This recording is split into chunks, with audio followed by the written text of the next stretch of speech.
Miller Park. The roof again coming in handy tonight. Game 2 of this 7-game homestand, 4-game series. The Brewers against the Cincinnati Reds. Milwaukee still trying to restore some order, injuries and all, and it's been a tough stretch to say the least to begin this season. Good evening from Miller Park. Alongside Bill Schroeder, I'm Matt LePay. Sophia Minert is our reporter tonight. And Rocky, you hate to start with a down note, but it's what's real right now. We know what's happening on the scoreboard. The injuries, though, just continuing to mount. The latest now, Jonathan Lucroy. Yeah, disabled is starting to fill up. Already Carlos Gomez on the DL, and yesterday in the 6th inning, Jonathan Lucroy, kind of an innocent-looking play, a foul tip, gets him right on the end of the foot, a cracked toe, and Lucroy looks like he's going to be out 4 to 6 weeks. Martin Maldonado is going to get a lot of playing time.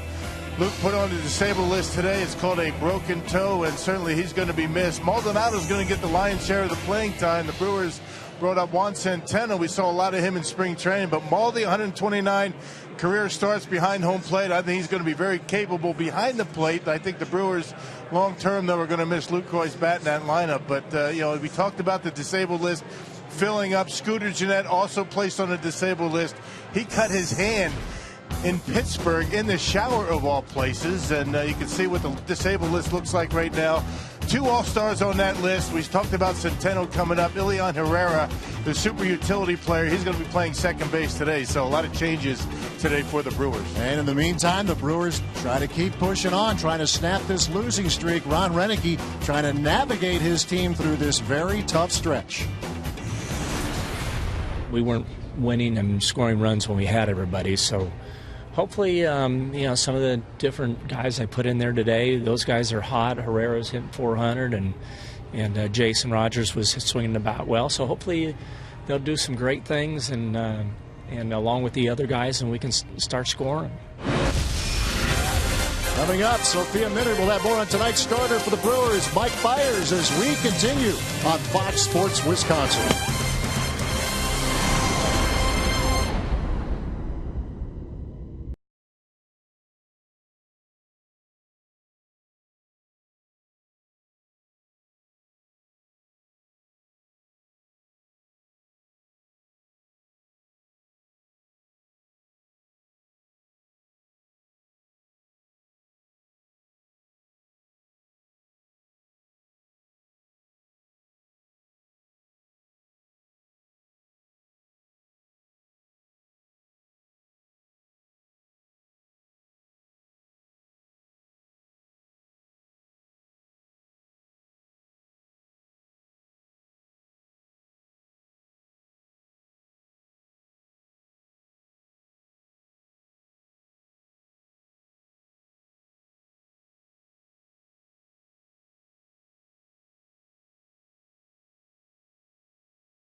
Wisconsin is brought to you by Menards. Save big money at Menards on all your home improvement needs. By Toyota. See where Toyota takes you. Test drive one at your Toyota dealers. Toyota, let's go places. And by Miller Lite, the original light Pilsner. Cheers, it's Miller time. Jason Marquis and Mike Fiers both looking for their first wins of the season and looking to bounce back from their last starts.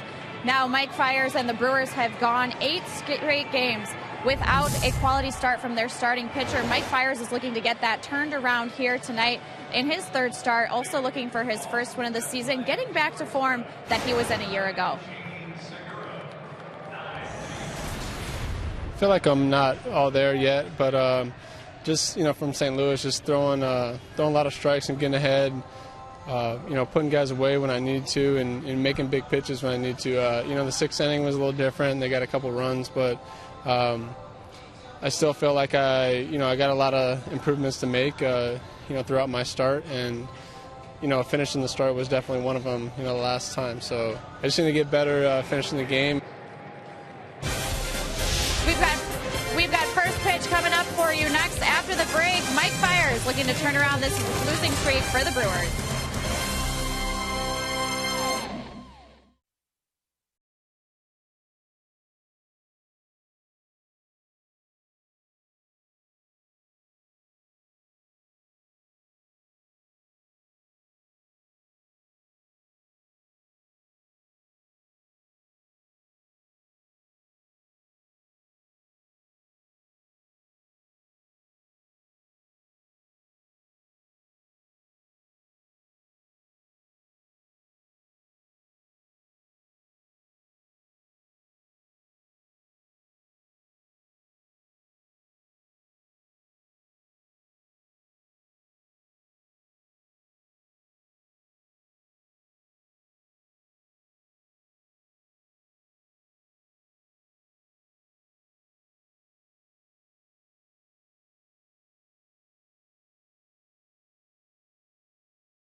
Mike Fiers takes the mound tonight as the Brewers try to stop this losing streak, which stands at 6. Trying to get it flipped at Cincinnati's expense here this evening. Brewers baseball on Fox Sports Wisconsin, presented by Potawatomi Hotel and Casino. Book your stay now. Brian Price, well, he's been in the news a bit the last 24 hours or so, but more importantly than the news topic, his team got a win last night, putting 6 on the board. This is his second season as the Reds manager, and we'll take a look at his batting order tonight, presented by Potawatomi.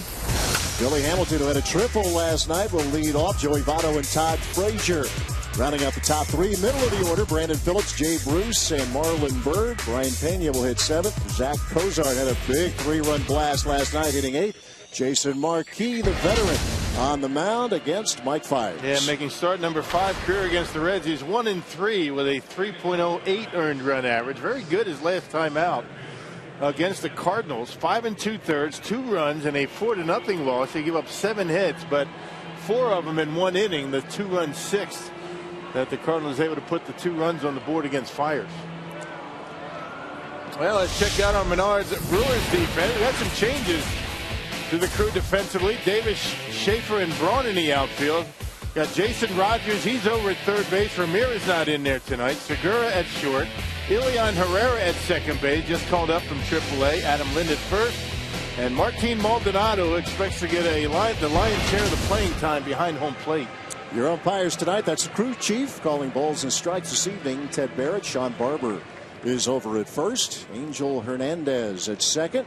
Making the calls at third is Scott Barron. And we are set to go as the chilly weather here in Wisconsin continues, so the roof is closed and we are ready for baseball. The Brewers and the Cincinnati Reds, second game of this 4-game series. Right back here tomorrow night. Series wrap-up is Thursday afternoon. And the first pitch is swung on and missed, and we are underway at Miller Park. Billy Hamilton, 1 for 5 last night, had a triple. And always a threat to steal when he gets on board. An average still a little south of 200 going into tonight's ball game, but for someone who missed Sunday because of a groin injury, he seemed just fine running out that triple. His legs seemed pretty good, didn't they, yesterday? And he's trying to lay one down and fouls it off. No, he looked just fine. Yeah, Hamilton, a bit of a slow start last year, off to another slow start this year. Ended up having a decent season for the Reds. Hit 250 a year ago, and as we talked about last night, he had 6 homers all year, but 4 came against the Brewers, so he did show a little power at the Crew's expense. Fires ready with a 1-2. That scoots him back. Hamilton, a prolific base stealer. He is 8 for 8 this year. Last year he stole 56, but he was caught a league high 23. Yeah, still learning how to steal bases, right? Still learning the league, learning pitchers' moves. But he can fly, you're right.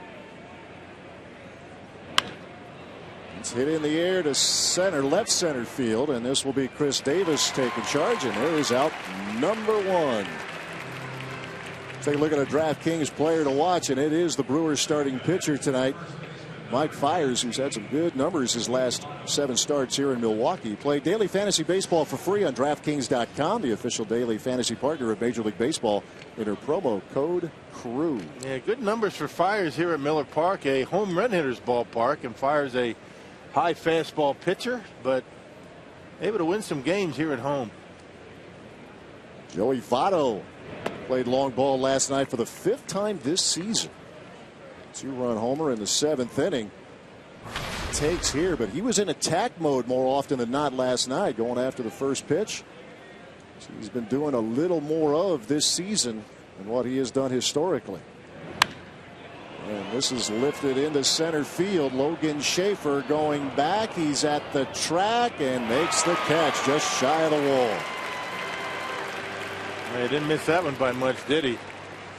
85 miles an hour and off-speed pitch. Votto just got under it.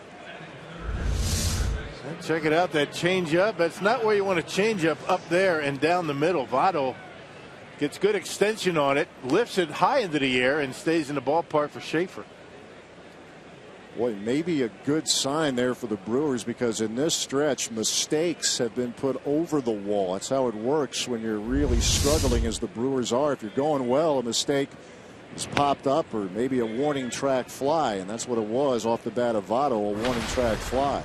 Yeah, and that's the amazing thing about the numbers for Fiers, you know, in that stretch. 5 and 2, good earned run average, and he throws a lot of fly ball outs, and typically that doesn't play all that well in this ballpark. Todd Frazier stings one into center field, a base hit. Well, a 2-out base runner for the Reds here in the first inning. Fiers still getting his strikeouts. He's got 2 walks, 12 strikeouts in 10 2/3 innings coming in tonight. It really had a good feel for his curveball or changeup. And most of his strikeouts come with a high fastball when he gets ahead in the count, but still trying to get a feel for the off-speed pitches. Yeah, he punched out 8 in his first start against the Pirates. In his last start had all the makings of a pitching duel with John Lackey. The Cardinals were able to break through in the 6th with a couple, added 2 more runs in that ball game, while the Cardinals were able to get the shutout. Here's Brandon Phillips. He's in the lineup tonight. Had last night off.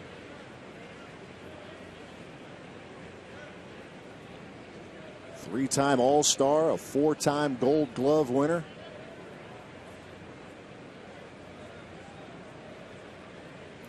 .304 batting average for the Reds second baseman going into tonight's game. Phillips goes the other way. And this is Ryan Braun. And that will retire the side for the Reds in the first. 3 fly ball outs for Mike Fiers. Brewers get their first crack at Marquee.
There's a different looking lineup tonight by necessity because of injuries, and hoping that somehow, some way they can get things cranked up at the expense of Jason Marquis tonight and stop this losing streak. Let's take a look at Reneke's batting order presented by Potawatomi. Gene Segura will lead things off. Elian Herrera bats second, followed by Ryan Braun, Adam Lynn, Chris Davis, and Jason Rogers. In the middle, Logan Schaefer, Martin Maldonado, and Mike Fiers rounding it out against Jason Marquis. And Marquis, 36 years old. He missed all of last year due to elbow surgery. Making start number 22 career against Milwaukee. He's 10-14. That doesn't add up, but he did work out of the bullpen a few times. He did. He has only faced 2 teams more as a starter than the Brewers. That would be the Astros and the Pirates. He has seen a lot of the Brewers, and the Brewers have teed off on him. As a matter of fact, 2 years ago to the day tomorrow, it'll be 2 years ago tomorrow, the last time the Brewers saw Marquis, they put 5 on the board in the first inning. Yeah, 8 runs in an inning and 2/3. He's had 3 blow-up starts against the Brewers, which is why his earned run average is at 5.85. When he gets the first out of this one with a strikeout to Segura. Let's check out the Menards defense for the Cincinnati Reds. Marlon Byrd, Billy Hamilton, and Jay Bruce in the outfield. Frazier Cozart. You got the Gold Glover and All-Star Brandon Phillips at second base. Votto at first. And once again, Brian Pena behind home plate. Devin Mesoraco is still nursing injury. He will not play probably in this series. Yeah, that hip's still a problem. Here's Elian Herrera as he is up and starting at second tonight. We have Jonathan Lucroy, Scooter Gennett. Fortunately for the Brewers, joining Carlos Gomez on the disabled list. So Herrera comes up. Brandon Kinsler designated for assignment. Herrera was hitting the ball well, AAA Colorado Springs. The tune of a .422 average. The super utility player gets an opportunity again with a big club. He's behind a ball, 2 strikes. Yeah, good changeup from Marquis. He's got a super sinker. I mean, that's his best pitch. He's always been a ground ball pitcher. Doesn't throw very hard. Very rarely, if ever, will hit 90 miles an hour these days. There's that sinker right there. You can't give up on that if you're a left-handed hitter. And it starts in off the plate. It's got big movement. Will catch the edge from time to time. Here's the 2-2. And Herrera punches one just foul down the line.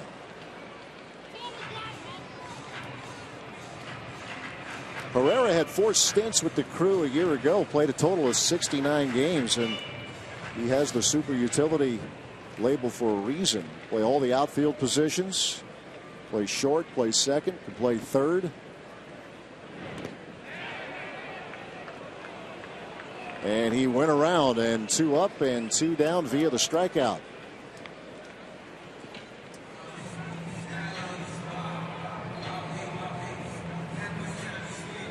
Here's Ryan Braun. Time to look now at the T-Mobile game changer. In a tough night otherwise, Ryan Braun with the 9th inning homer that gives him, as you see, 231 for his career. Only Robin Yount is ahead of him in club history. And decent season for Braun. He might pass the kid.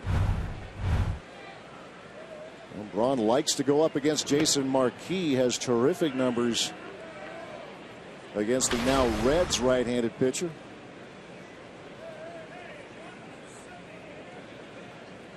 He is 13 for 25 against Marquis.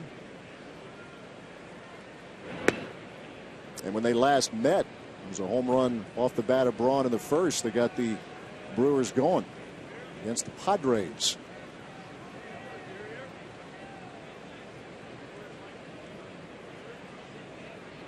So Ryan hoping there's a lot more where that came from tonight. 1-1 is in there, a ball, 2 strikes. And Bronny had a couple of near misses in Pittsburgh, but able to center on one and knock it way back in center. Brewers need to get the long balls going in this series. That's the way they historically have scored their runs. They haven't been able to get it going yet. And Jason Marquis strikes out the side. Just like that, we are through 1 at Miller Park.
Potawatomi Hotel and Casino. Book your stay now. Scoreless here as we start the 2nd inning. And Ron Renneke had to shake up the lineup today with all of the injuries that his team has suffered. Now 3 starters on the disabled list with Carlos Gomez, Scooter Gennett going on the DL today, and Jonathan Lucroy. And, you know, Ron saying certainly it's a tough spot for his guys to be in. You see there the injuries, Gomez with the hamstring, Gennett the lacerated left hand, and Lucroy, of course, last night with the broken toe. Now, with Scooter Gennett, the decision to put him on the disabled list, they were hoping they would initially not have to, but because he's going to miss likely 5 to 7 days, Ron said it was just too long to go with a short bench, so it was easier to put him on the disabled list. Even though Scooter feels like he could be out there playing, it's best to be cautious. And with Jonathan Lucroy, the timetable for him is about 4 to 6 weeks. Because it's not a hairline fracture, he does need to take the time off and just let it rest and let it heal for the next few weeks before he can start ramping up with baseball activities. So Ron Renneke, a new lineup for him, missing those 3 starters. Yeah, you can't think of a worse injury for a catcher. I mean, a catcher in the feet and the toes. I mean, those are very important parts. And yeah, he comes back a little bit too soon. I think he rushes back and he gets another foul tip. Can you imagine how that would feel? Well, with Scooter Gennett, I think the Brewers were, hitting their stride offensively. They were scoring some runs, and the guys on the bench were able to, contribute. I think they might have been able to get away with not putting him on the disabled list. But Ron Renneke can't be shorthanded. He has to have every option on the bench late in the game. Yeah, he addressed that topic a couple hours ago. He needs that 5-man bench. He needs to go the full 5. 2-2 the count to Jay Bruce.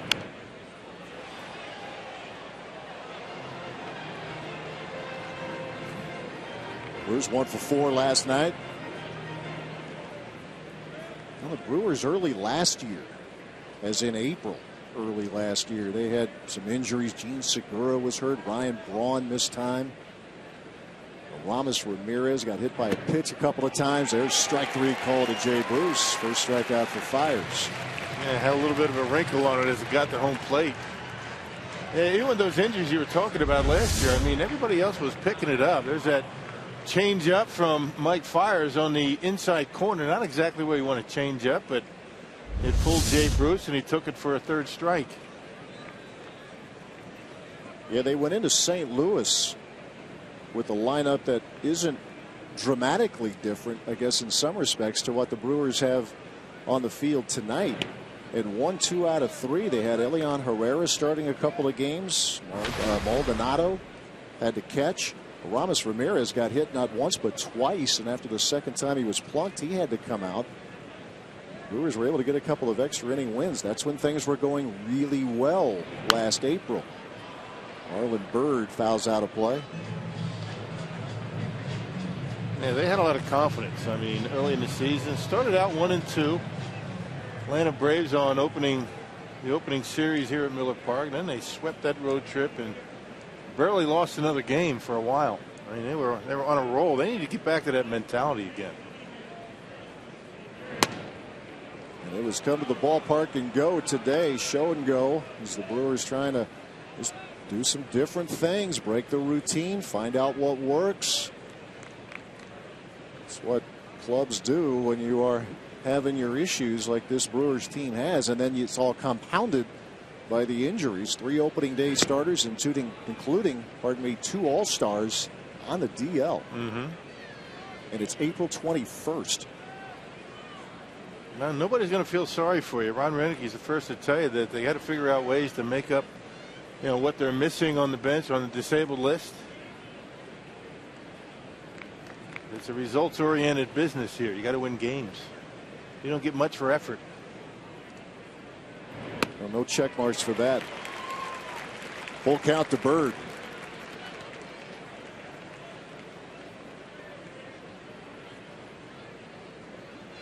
Mike Fiers.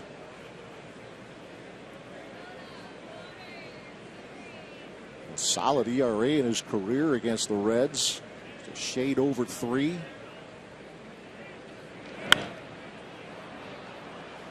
Byrd stays alive.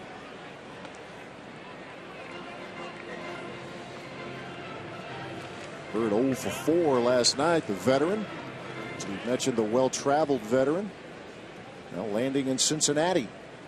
Playing left field for the Reds. Cincinnati comes in 6-7. The win last night for Ryan Price's team snapped what was a 4-game losing streak. They were swept in St. Louis. Lost the final game of their series in Chicago prior to that. It's hard to believe that with Marlon Byrd playing for the Cubs, the Pirates, and now Cincinnati, this is the first time that he's ever faced Mike Fiers. But it is. Not only a couple of Reds have anything resembling a decent sample size against him, Jay Bruce and Todd Frazier. We've faced him now 14 times.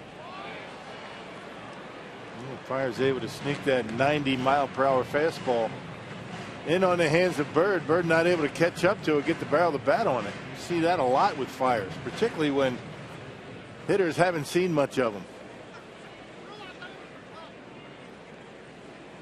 Good battle going on here. 3-2. Fires versus Bird.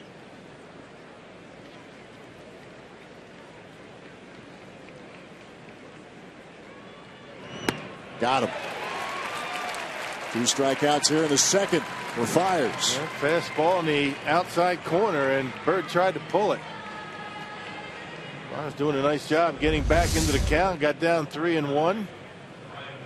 And able to burn the outside corner, and Marlon Bird comes up empty. Back-to-back strikeouts for Mike Fires. Brian Pena. Devin Mesoraco still dealing with the hip issue. Fires misses on a curve.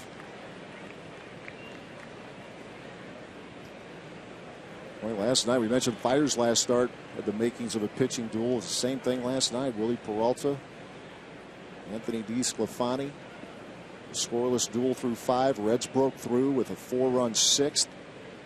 Zach Cozart a 3-run homer.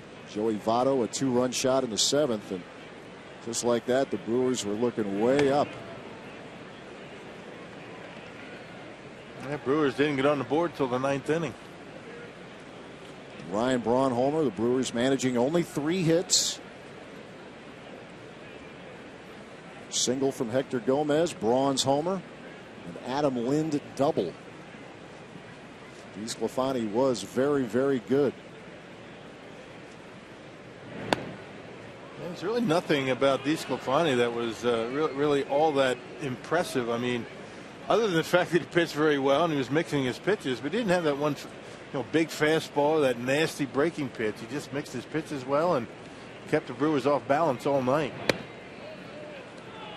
There's ball 4 to Brian Pena.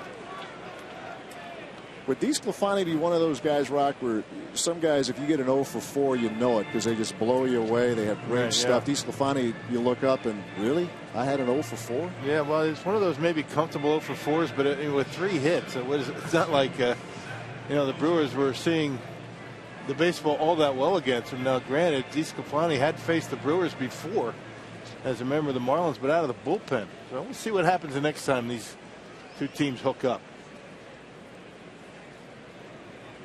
Zach Cozart. Now you're talking about the Nolan Ryan 0 for 4? Yes. Where you expect to be 0 for 4? You just go ahead and take it, take your 0 for and go on to tomorrow. Right. Yeah, it's not like that. But he was impressive. He really was. Yeah, to his credit. DeSclafani coming up to the Reds in the Matt Latos trade. Cozart with a couple of homers this year, including a big one last night.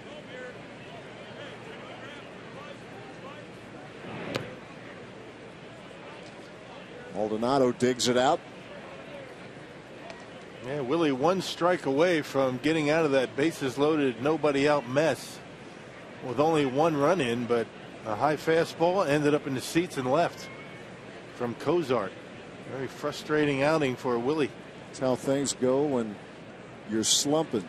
The mistakes you dearly pay for instead of the hitter maybe just missing it. This is hit in the air to right. Braun gives chase but will not have a play. Herrera racing over as well. It was a 1-0 game. As Rock mentioned, Peralta was 2/3 out of getting out of the mess. And then Cozart does this. Just like that, it was 4-0 Cincinnati. Yeah, high fastball. He likes the baseball up in the zone. You got to stay down on him. I think he'd scrap that with Mike Fires out there because he's so sneaky. You don't pick it up. He relies on the high fastball. So you figure Fires is going to continue to do that. The ball, 2 strikes to Cozart. And again, popped out of play. Back here tomorrow night, Jimmy Nelson and Johnny Cueto, the matchup, and then Thursday afternoon, Kyle Osh and Homer Bailey. And then the Cardinals come to town.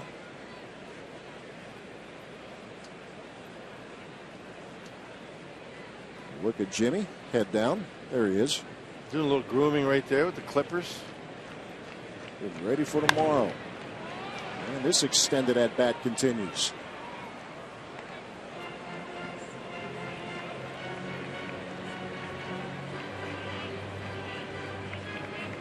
Brewers will see the Reds again next week.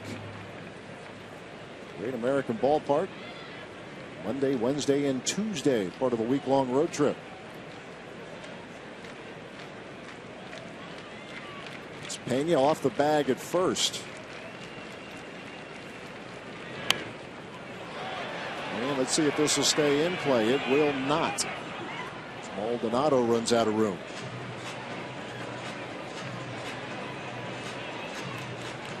They've been off fastballs to Zach Cozart. You know, when Fire's got that good curveball working, he's not afraid to flip that up there with 2 strikes and drop it in the dirt, but it's been an inconsistent pitch for him so far. Does not want to make a mistake with Cozart. Although you do have the pitcher on deck, a pretty good hitting pitcher at that, though. 1-2.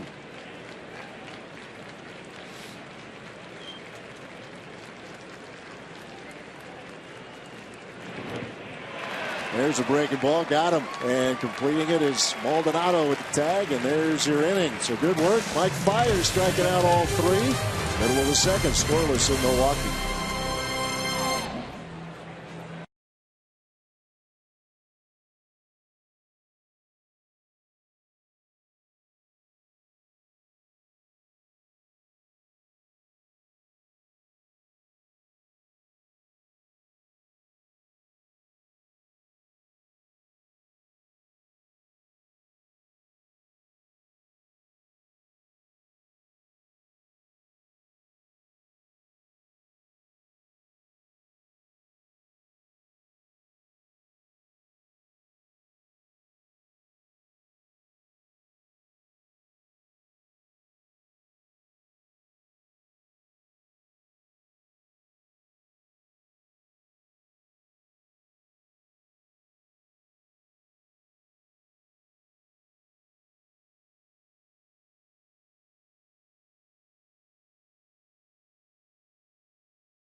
Second inning. Reds and Brewers here at Miller Park. Time for our Carsuit.com trivia question. Which active player has played for the most different teams in his career? Which active player has been the most traveled? Played for the most different teams in his career. We have a few of them who've had multiple stops in their tour of the big leagues. Adam Lind will lead off the second inning for the Brewers. I think we mentioned one last night. Not sure if it's him, but he's been around a while. Yeah, we'll been with a few ball clubs. Throw that out there for you. A little hint / teaser. A few veterans on the club. Marquis with a 1-1. Look at the way that baseball just starts in off the plate, and with that big late movement, almost catches that inside corner. That pitch, that fastball, only 87 miles an hour. Lynn hits it in the air. Left center field. Falling forward is Billy Hamilton. First out of the inning.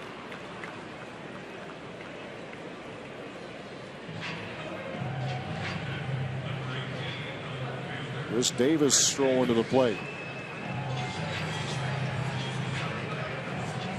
Had an 0 for 4 last night. That was the first game in which he had started and did not reach. And swinging a pretty good bat. The team desperately looking for more of that.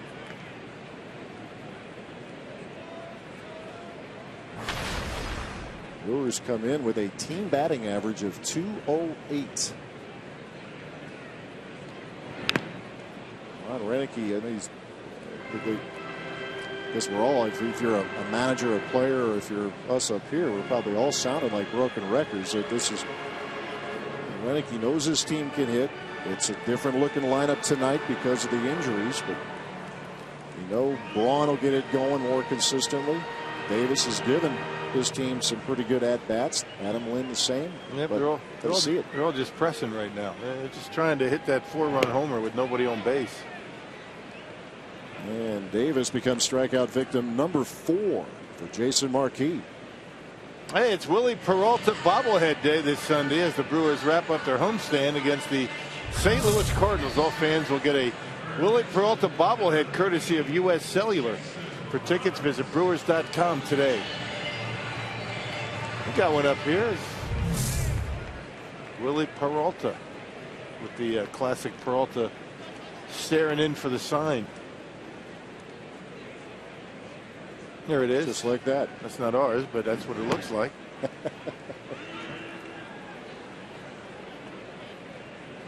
That's what it looks like.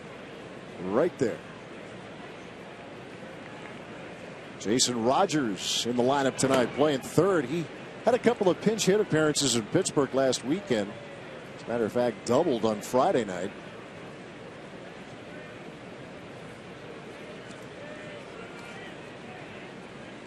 Starting at third here this evening as a night off for Aramis Ramirez. Yeah, just trying something as Ron Rennie get a hot bat in that lineup. Coming up from the minor leagues, Julian Herrera was swinging the bat well. Jason Rogers hitting well. Just trying to get something going. A ball, 2 strikes. Jason Marquis, a couple of years, almost 2 full years removed from Tommy John surgery. 36 years old. It's in the Phillies organization, not with the big club last year, but just working his way back. And that is strike 3 called. Marquis has faced 6. He has struck out 5. We are through 2, scoreless at Miller Park.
Hotel and casinos, scoreless through 2. Mike Fiers served up a walk, but punched out 3. Rock is feeding some fastballs, but snapping off that curve in there as well. Yeah, we were wondering where that curveball was. The Kozad, it was all fastballs to him.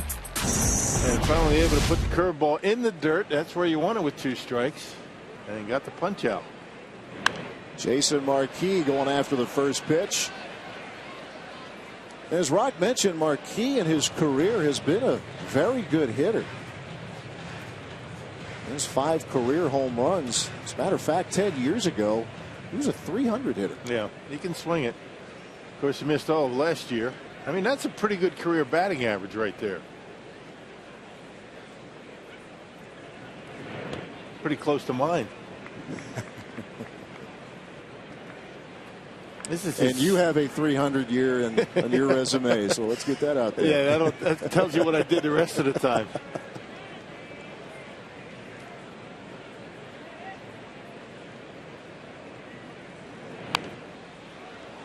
16th season for Jason Marquis. His best years were between 2004 and 2009.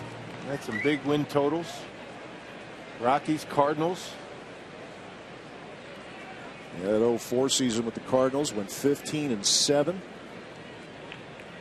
That team get to the World Series where they fell to the Red Sox. Marquis a strikeout victim. So that's 4 out of the last 5 that Fiers has punched out.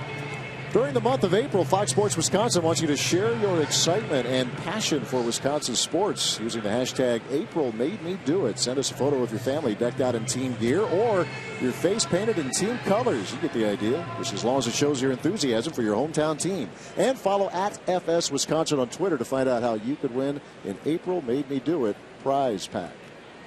That's nice. That was well done. Thanks, Rock. I appreciate it. Nobody better. That was kind of a tester too that time. That was a challenge. Meaty. Trying to punch through it.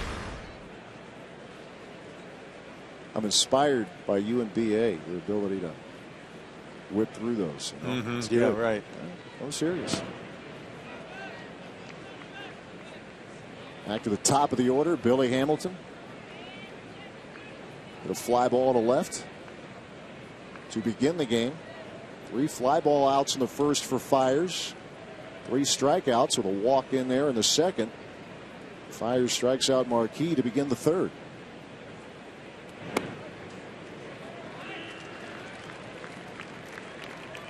Doing a real good job is Mike Fiers mixing it up. He's throwing some change-ups. The cutter, the 4-seamer. Got Kozad on the curveball.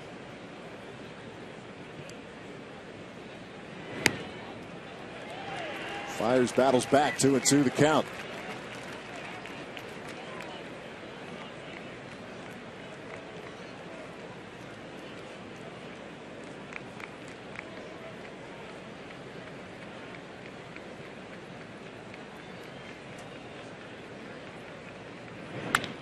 Right back to Fiers.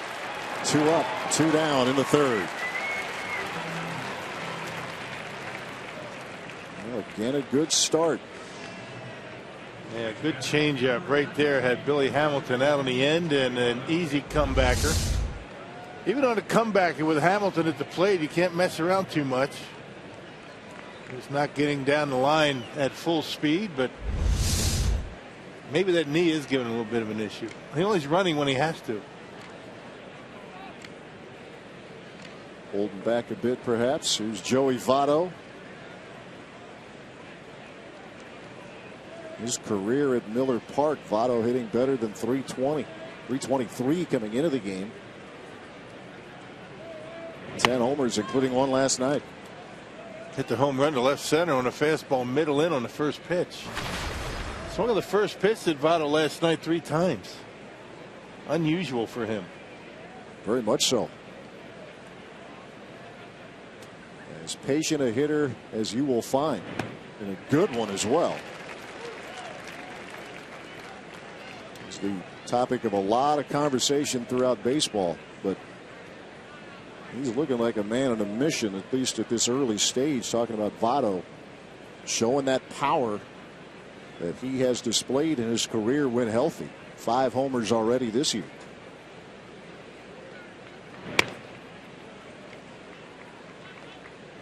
He was the MVP of the National League in 2010. Yeah, why wouldn't you be able to put up big numbers in that ballpark? Great American ballpark. And a lot of homers there. Good hitters park. Tough on pitchers. In that top 5 a stretch of years in OPS between 2009 and 13. Frustrating year last year. Leg problems, and this is ripped into right field, and that's a base hit. Hit number 2 for the Reds. Votto was on with 2 outs. Yeah, look how he got a high cutter up and in, and Votto able to pull the hands in. There it is. Didn't do much, and Votto hits a rocket into right. One of the few mistakes that Fires has made tonight, but I guess with 2 outs and nobody on, you'll take the single. Those are the kind of pitches that ended up in the seats.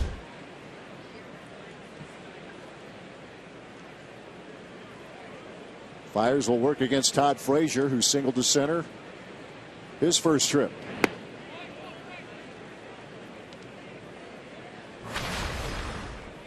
All-star last year, Todd Frazier.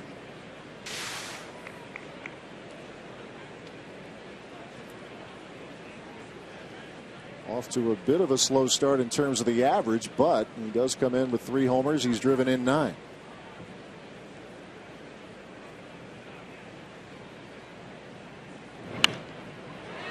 And this is popped up, and there will be no play. Reds had their own offensive issues coming into this series. And broke out for 6 runs last night, which matches a season high for the Reds. Ryan Price trying to get his team going consistently. Yeah, Willie had him shut out through 5 innings.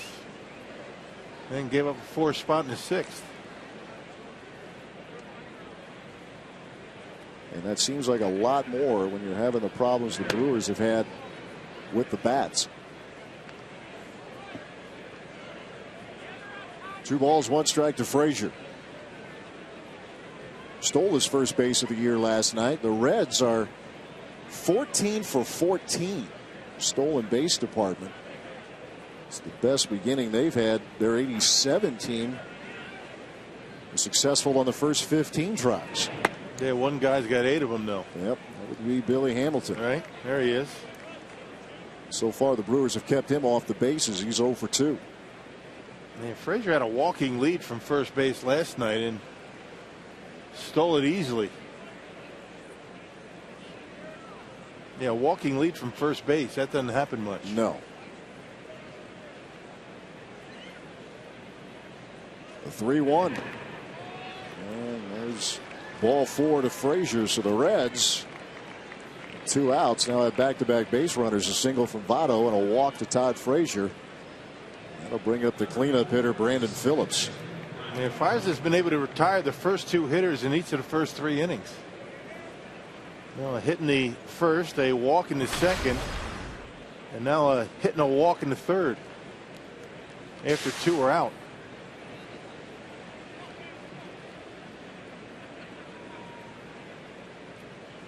Now the always dangerous Brandon Phillips. Talk about injuries. He was out for a good chunk of the season last year. Played just 121 games. Had 8 homers and 51 RBIs. Sorely missed him. He was banged up. Votto was banged up. Jay Bruce had a very tough year. Those are big ticket players that people believe, if healthy. This is a Reds team that many do not have high expectations of, but that starting lineup is healthy. Yeah, it's dangerous. They can score some runs. It's whether they're going to be able to get people out. I think they will.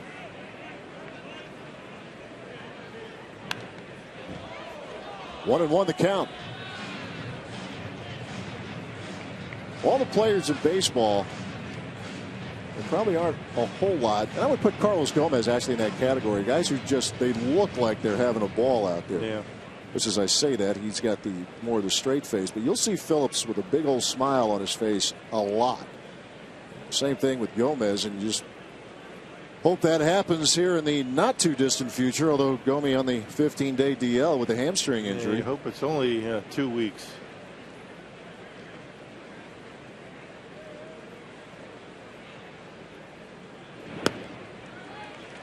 Perfect pitch right on the corner. Not a whole lot he's going to do with that pitch.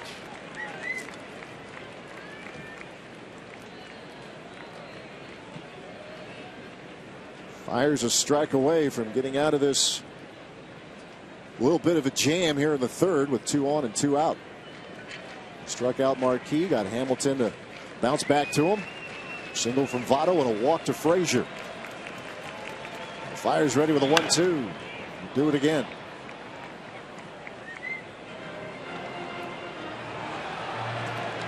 This is his 10th year with the Reds. Talking about Phillips.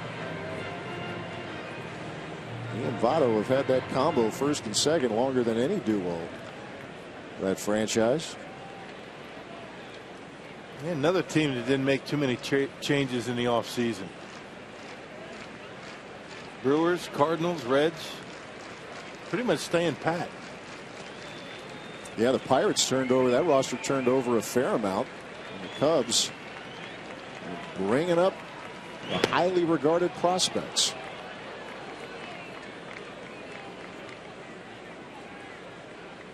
2-2 the count. Votto off the bag at second. Frazier at first.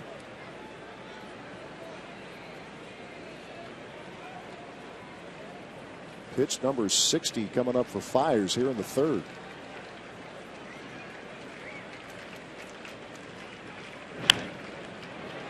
And he'll need at least 61.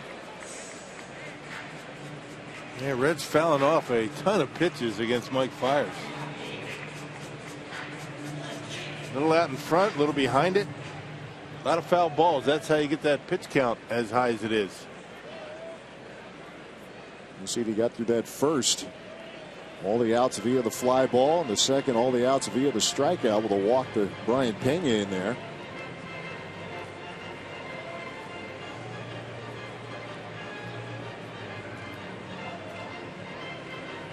After a quick chat between Fiers and Maldonado. Big right-hander ready to go to work. 2-2.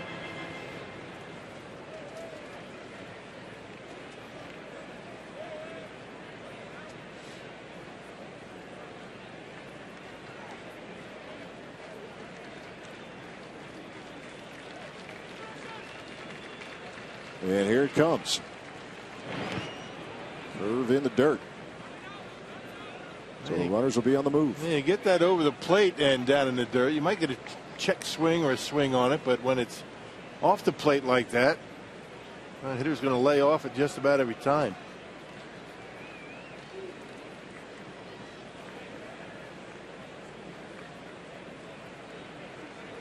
Full count to Phillips.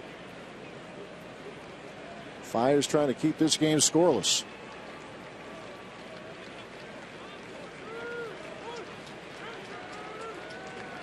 Now the payoff. Runners going. Bouncing ball. Jason Rogers would love it. And a high and wide throw pulls Lind off the bag, and the bases are loaded. Well, about as routine as it gets. It was a long throw there to first base, but you got to make that throw. That's a routine throw to first base. Rogers gets underneath the baseball a little bit. Watch the way he drops the arm a bit, and that ball just sails, and no chance for Lind to stay on the bag. You just can't make mistakes like that. And now you have to deal with Jay Bruce with the bases loaded. There's the 14th error committed by the Brewers. Brewers and the Nationals at that number. Well, now Mike Fiers has to bow his neck a little bit and pick up his defense. Bruce struck out to start the second inning.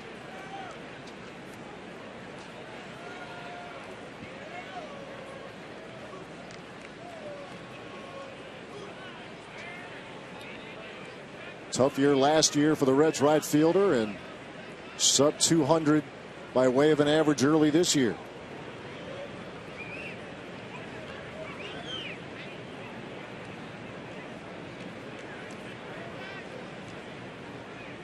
1-strike pitch.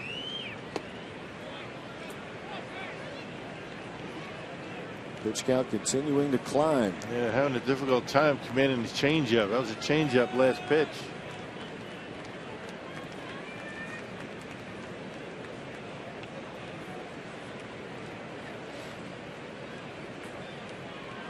Big threat for the Reds here in the third.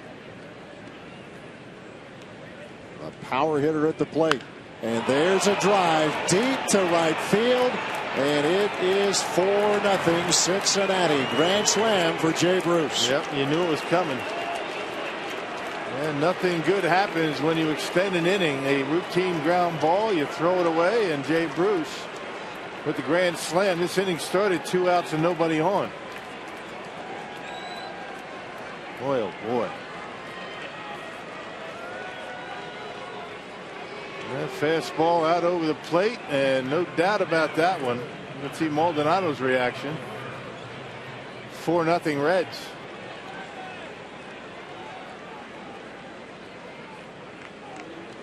That is the 4th career grand slam for Jay Bruce.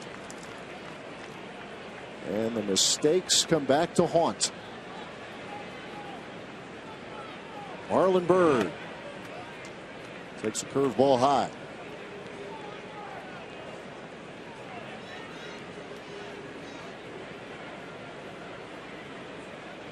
So once again, the Brewers in a hole.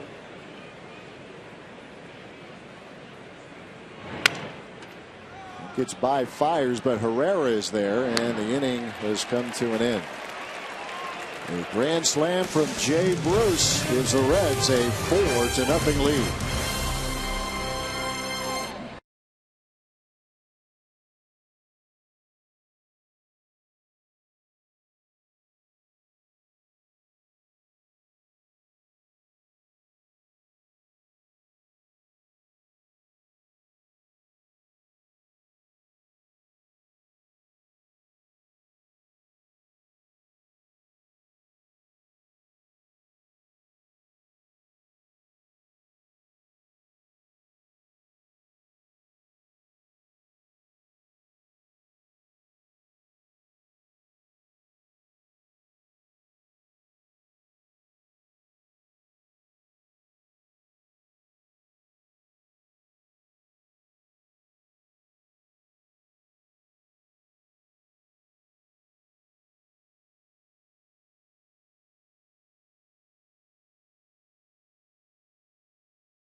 Bruce with a grand slam in the top half of the third inning gives the Reds a 4-0 lead.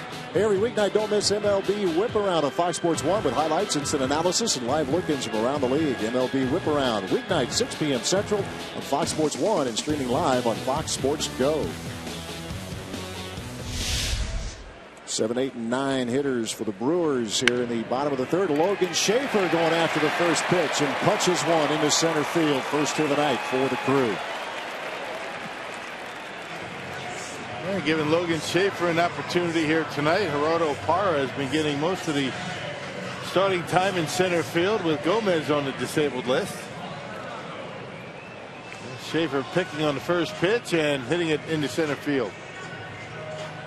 First hit of the season for Logan. And now Malty Maldonado also looking for his first knock. Jason Marquis struck out 5 of the first 6 that he faced in the first 2 innings.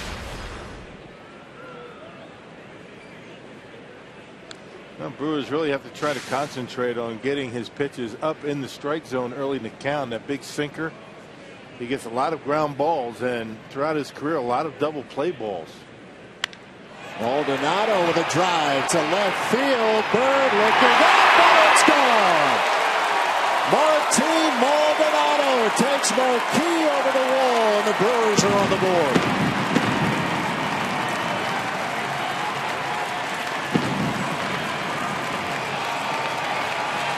Now there's a way to get your first hit of the season. Back-to-back first hits of the year. Schaefer, Maldonado. And he indeed got one up in the strike zone, middle in, and Maldonado with good power. They would have lined one out of here. Only question was it going to be high enough? Gets good extension on it and cuts the Cincinnati lead in half with one swing of the bat. Powerball home run count number 1 for Martin Maldonado. And just like that, the Brewers cut the deficit in half.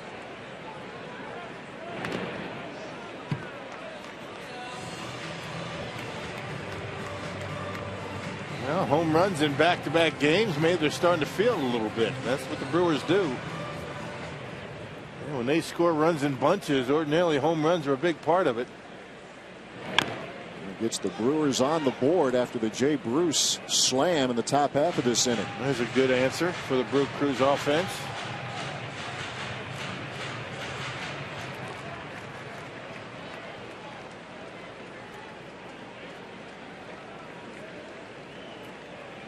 One and two the count, pitcher versus pitcher, and that is strikeout number 6 for Jason Marquis. Send it down to Sophia, talking about Martin Maldonado and his changed role here for the time being. Yeah, Matt, and Martin Maldonado saying, look, I know what my role is on this team. He says, I know what we have in Jonathan Lucroy, one of the best catchers in the league, for what he can do for you behind the plate and at the plate. And he said, you know, you never want to see a teammate go down. And he said, I certainly never expected to be put in this position, especially so early in the season with Lucroy coming off the hamstring injury in spring training. But he said, now I'm ready to be that everyday guy. He said he doesn't want to feel any kind of pressure. His plan to just take it one game at a time, be on the same page as his pitcher. All right, Sophia, as Segura shoots one in the gap in left center, and that's a double for the shortstop.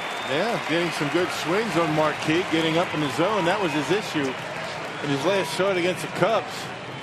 Pitch is upstairs.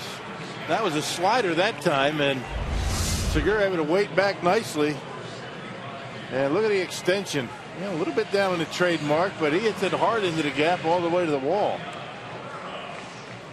That's a nice swing. Boy, he's really made an improvement in that swing from this year to last. So the Brewer bats starting to warm up here in the third inning. Here's Elian Herrera. Brought up to the big club. Just checking us out tonight. Jonathan Lucroy on the 15-day DL. Likewise, Scooter Gennett. Elian Herrera getting the opportunity here tonight to play second base and bat second. And that's well hit into right field. Jay Bruce going back. He can't get it. He'll go all the way to the wall. Here comes Segura. He's in. Herrera, an RBI double, and the Brewers are within one. Yeah, he stays hot from down in the minor leagues. There you go. Oh, the bat's starting to come alive. About time. Yeah, back-to-back doubles now. Segura, Herrera. And Brewers close the gap to 1. There's that two-seam fastball once again up in the zone. And Herrera able to pull the hands in and drive it over the head of Jay Bruce. And Segura wasn't sure right away, but he's able to walk home. And Herrera trades places with him at second base. Back-to-back doubles. 4-3 ball game. And the Brewers getting some extra base hits, making them count. Here in the third, here's Ryan Braun.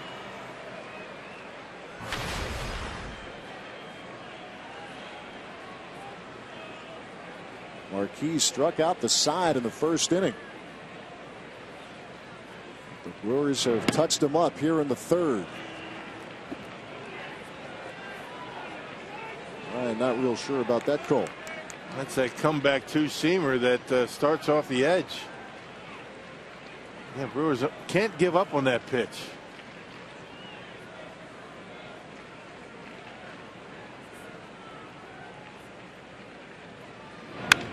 That's squared up. That's into left center field. Here comes Herrera. Braun trying for two, and he is out at second. RBI for Braun. Cut down, trying to stretch it to a double. And this game is tied at 4. Well, you like the effort by Braun. You wonder if it was a good idea or not. I mean, Billy Hamilton gets to this baseball very quickly. He's got great speed, but Braun able to go down and get it and hit it hard into center. No doubt Herrera's going to be able to score to tie the game, and Braun just keeps going.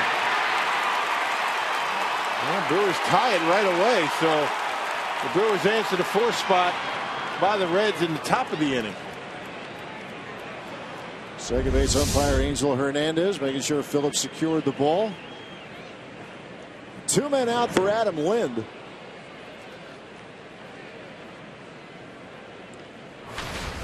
This is the most runs in an inning for the Crew here this season. What a sight for sore eyes this is, huh? Oh. That's an understatement. They are squaring up on some pitches here, and a little key shot down the line, Marquis, and it's scooped out by Votto, and that will wrap up the third. But a good third it was for the Milwaukee Brewers. Logan Schaefer a single, and led to this. Martin Maldonado with his first hit made it count. The 2-run blast. The Brewers tack on 2 more, and we are tied at 4 in Milwaukee.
Hotel and Casino. Well, Brewers with a 4-run inning in the bottom of the third after the Reds put up 4 in the top half. So we start over. Ryan Pena leading off here in the 4th.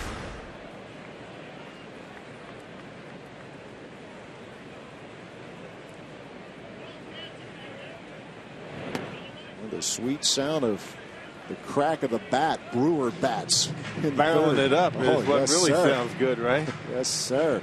And Logan Schaefer got it going. Maldonado with the home run. That's more like it.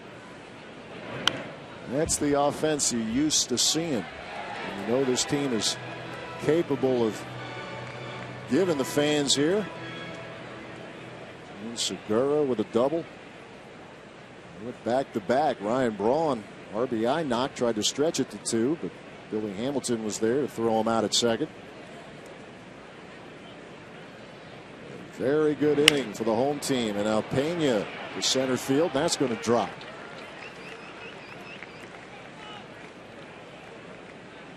Well, the offenses for both the Reds and the Brewers coming alive here tonight.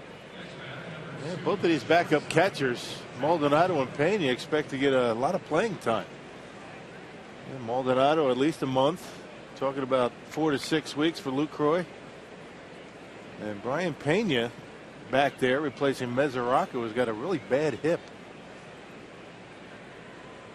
Yeah, he is back with the team right now. There's sharply hit, and that is down the line. Zach Cozart, base hit, and will hold at 1 as Pena stops at second. Mentioned Mesoraco back with the club. He wasn't at the end of the St. Louis series, and it was reported as such, and that got. We'll hold the thought on Brian Price in a moment. Take a look at Cozart here. Man, that one right down the middle, almost identical to the pitch that Willie threw him for the home run last night. Able to get it by Rogers and giving Marquis now an opportunity to drop down a bunt.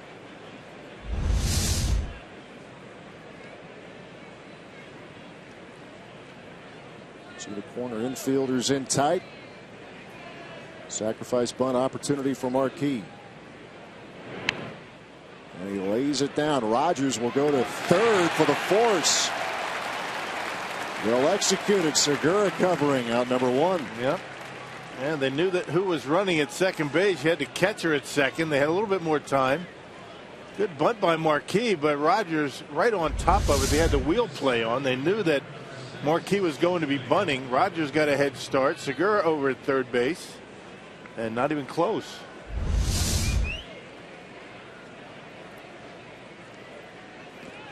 So runners remain at first and second. Back to the top of the order for Billy Hamilton.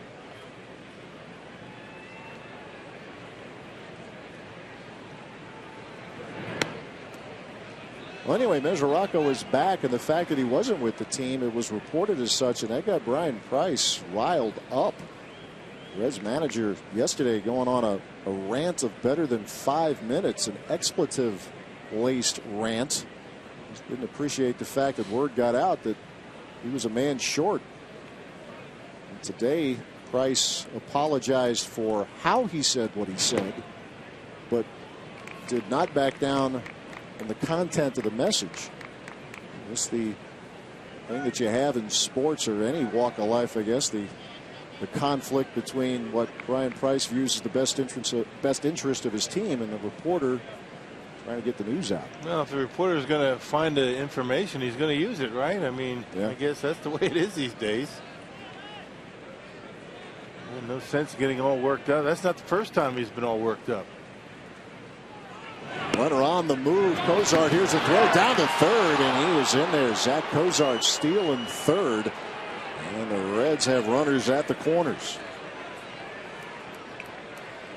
And Cincinnati now 15 for 15 stolen base attempts this season. Yeah, look at the big lead. Nobody really holding them on, and Maldonado doing the best he can. And no chance Cozart steals it easily.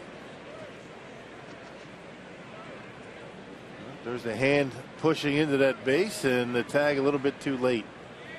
Great look from Phantom Cam.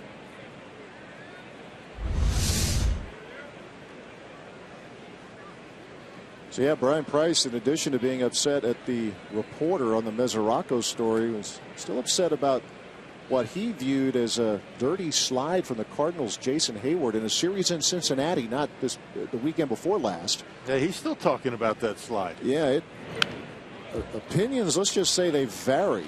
And Price is convinced it was. He was very clear in saying he doesn't think Hayward's a dirty player, but he didn't like the slide. A lot of folks viewed it as being good, hard baseball. Yeah, but me included. Yeah, I got to be honest. I didn't see a whole lot wrong with the. A little bit of a late slide, but once Hayward came up, he made sure that Frazier was okay. I mean, it wasn't like he was trying to bowl him over. But anyway, got to ring him up there. Just missed. Yeah, not sure where that missed. Plate umpire Ted Barrett. What is it, low? Really? Not even close to being low. Ring him up. Fox Tech says that should have been strike 3. Instead, it's ball 3. Big pitch coming up here. Popped him up. And Jason Rogers will call for it. 2 men out.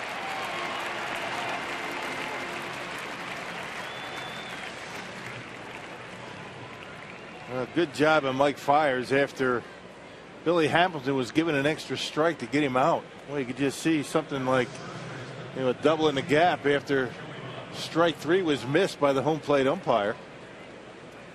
But Fiers able to get him. Well, with runners still at first and third, here's Joey Votto. But the 2 were out in the third. He singled. The Reds ended up loading the bases, and Jay Bruce hit a grand slam. The Brewers countered with 4 of their own in the bottom half.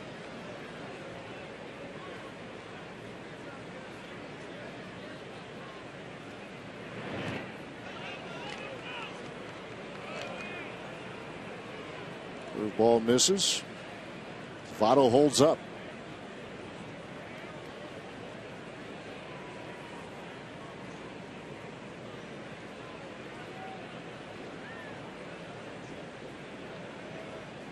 Rosard off the bag at third. Marquis the runner at first.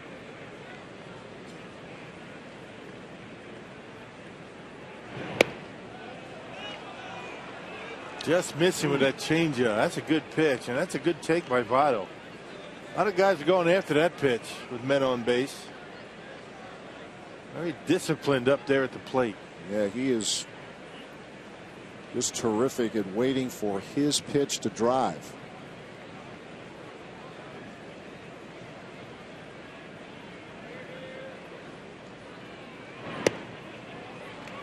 Stays off that as well.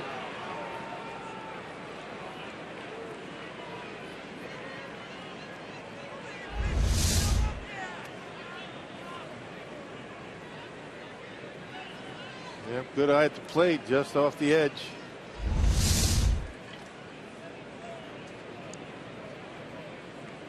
Here comes a 3-0. Going after it.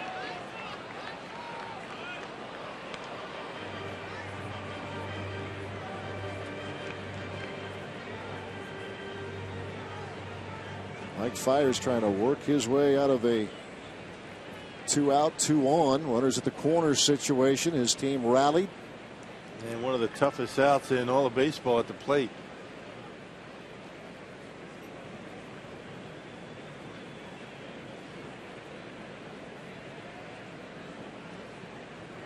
(3-1) and the bases are loaded.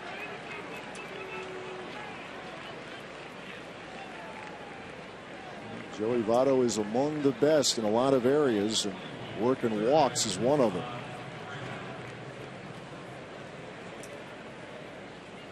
I'm not sure you're in any better shape having to deal with Todd Frazier. Onto a bit of a slow start. He is a right-handed batter. But I guess if you're Fiers in the Brewers and you have a choice between Votto and Frazier right now, I guess you pitch carefully to Joey Votto. He's hitting .380. Yep. Go up against the hitter hitting .245. Although the Brewers have yet to retire Frazier tonight. He has singled and walked.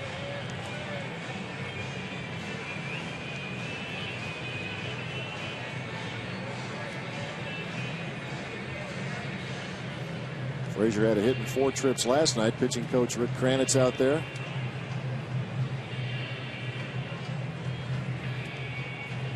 Might sound silly to say it, but the way the Brewers are going, it's only the 4th inning. This is a significant, very significant moment in the ballgame. Yeah, not silly at all. I mean, this is. Mike Fiers able to get out of this mess. First 2 reached on base hits. If he can get out of this, there'll be some momentum in that Brewers dugout.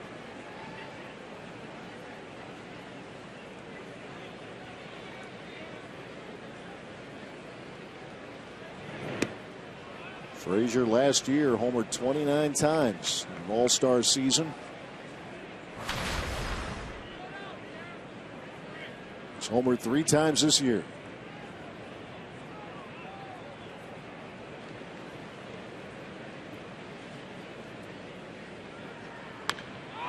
And that's deep to left.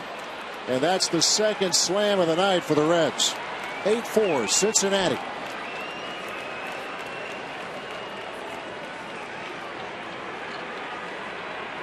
My goodness. Yeah.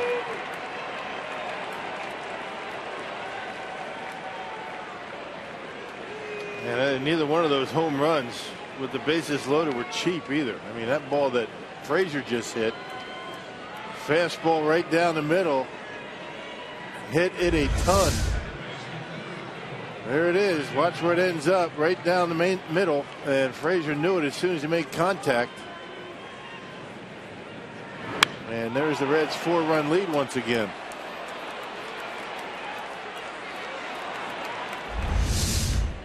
That's a season high run total for the Reds at 8. First career grand slam for Todd Frazier. Now Brandon Phillips takes a curveball.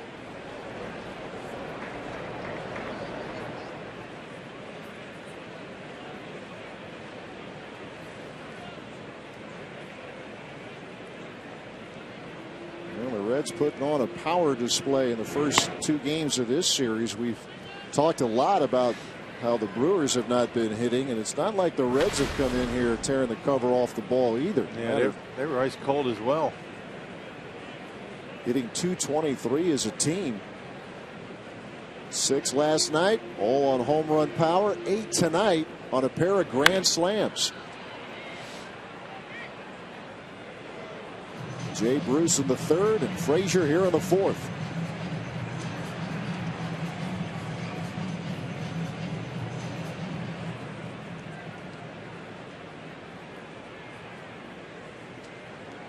Two and 1 the count to Phillips.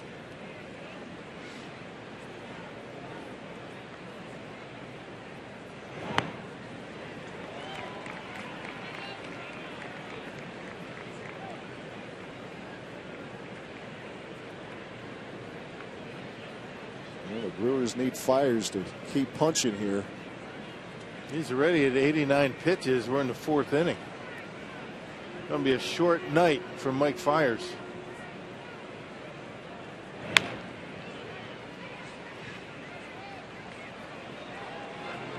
Just as I was about to say, the Brewers bullpen is still quiet. A little bit of movement over there now. No one throwing yet, but starting to stir a little bit.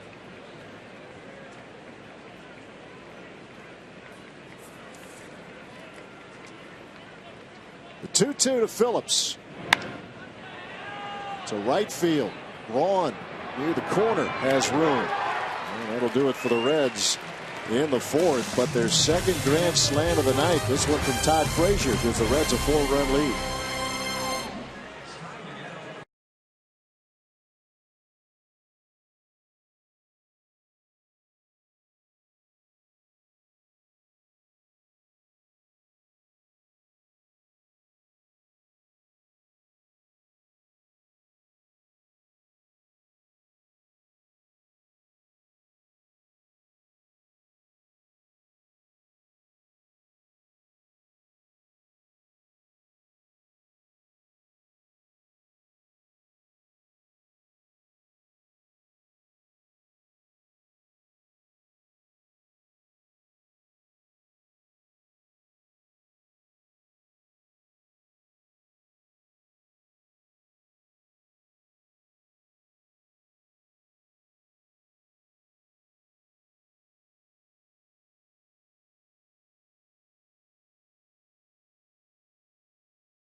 Second grand slam of the night for Cincinnati.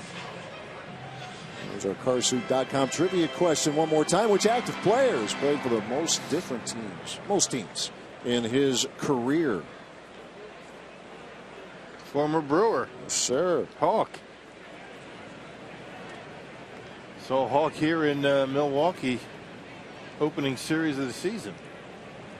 And you're looking at number 2 on the list right there, Jason Marquis. Marlon Byrd can't be too far behind. You are correct. He would be, let's check that real quick. He is 4th, or actually tied for 3rd. Emilio Bonifacio, Bartolo Colon. There's an actual long list there, but Byrd is part of it. 8, as a matter of fact, as the screen tells me. Under the heading of 8 players with. Thank you.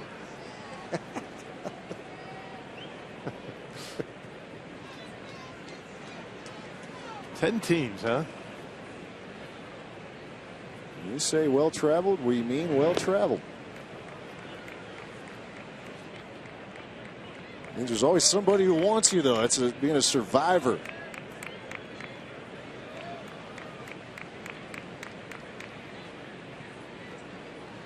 Chris Davis with a count of 3-1. And that is through. Good start to the bottom of the 4th for the Crew. Yeah, You want offense? Getting some offense tonight. yeah. Fortunately, to this point, the Reds have had more of it, but the Brewers already one time have come back from a 4-run deficit. Yeah, 10 different teams isn't even the record. It's 13. Wow. Octavio Dotel. That's a lot, huh? That's darn near half the circuit. Not quite, but close. Rogers goes the other way. Jay Bruce giving chase. Can't get it.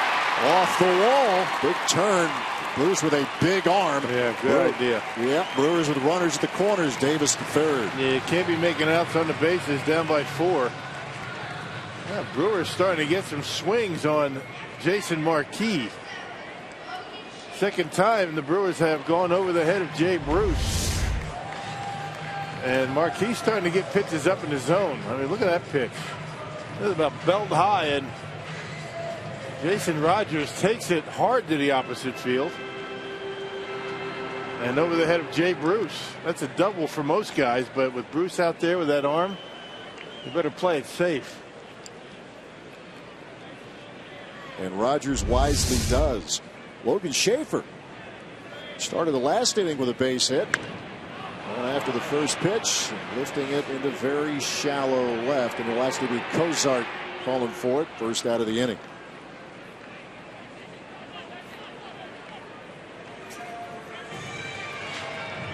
Here's Martin Maldonado.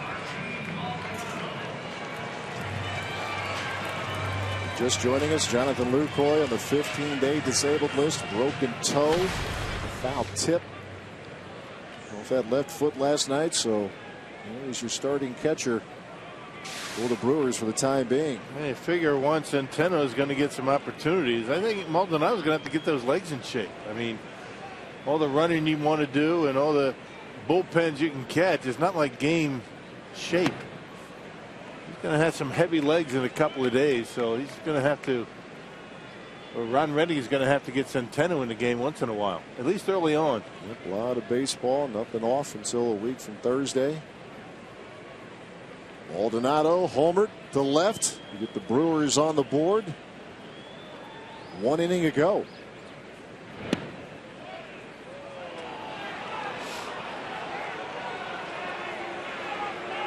I don't blame Maldonado. A little upset with Ted Vera. That strike zone's been a mystery to everybody. Remember, he missed that strike 3 to Billy Hamilton.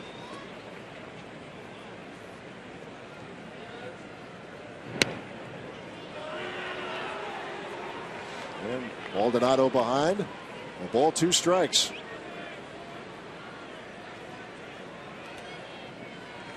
Marquis has struck out 6.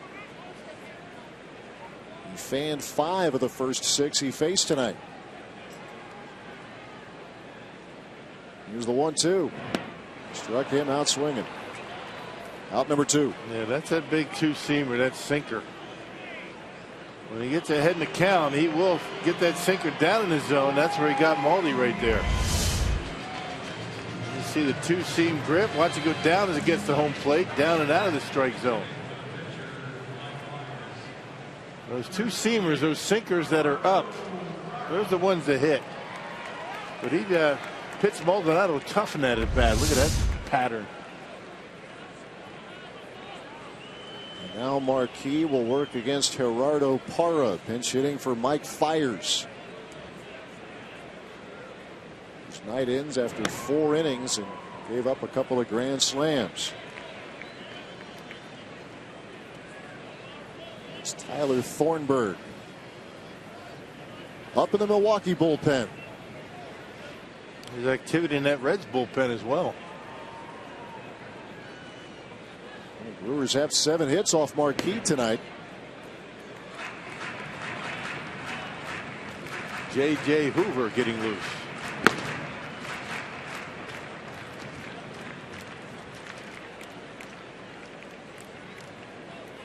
Brewers again trying to counterpunch. Scored 4 in the 3rd. They're threatening in the 4th.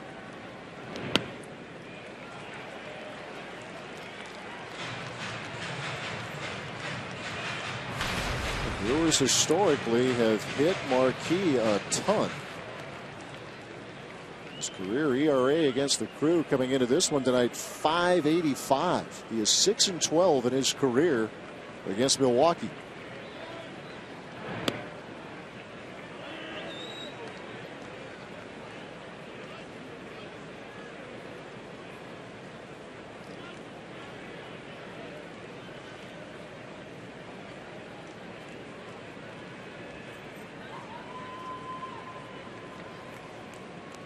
Marquis ready with a 3-1. And the count runs full.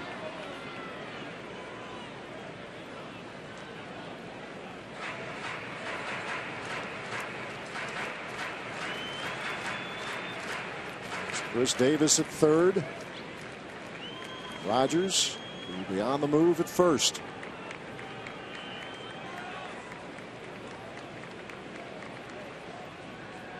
Now the payoff.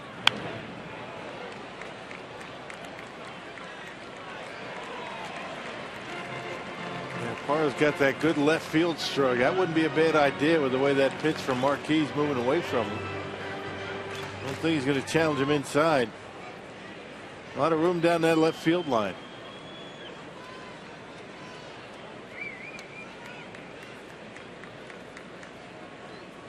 Again, the 3-2. Not yet. Didn't like the pitch. Nope.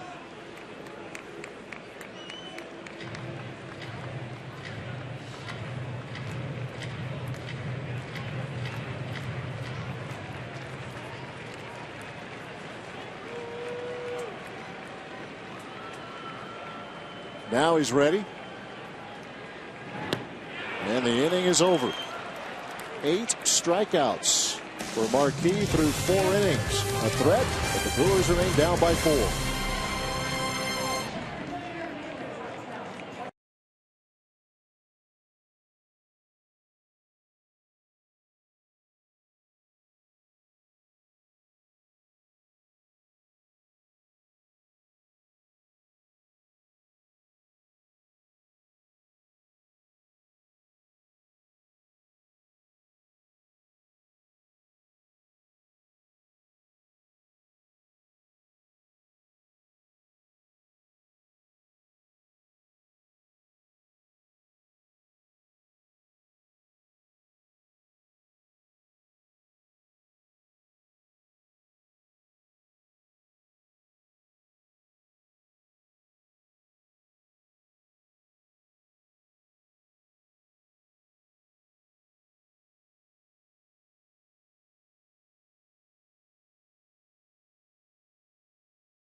Sports. It is brought to you by Marshfield Clinic. Don't just live, shine. By Piggly Wiggly, the official supermarket of Fox Sports Wisconsin. And by Hupy and Abraham. 1-800-800-5678. Hupy and Abraham. Tell them you mean business. A couple of grand slams for the Reds tonight. They lead the Brewers 8-4. Milwaukee lift runners at the corners. Bottom half of the fourth. And now Tyler Thornburg in for inning number 5. Yeah, last pitched on Saturday against the Pirates in Pittsburgh. Tossed 2 scoreless innings. Looked very good in doing it. Only allowed 1 hit in those 2 innings. We'll start Jay Bruce with a curve that missed. Bruce with one of those 2 slams here tonight. That was in the 3rd inning. Frazier went deep in the 4th.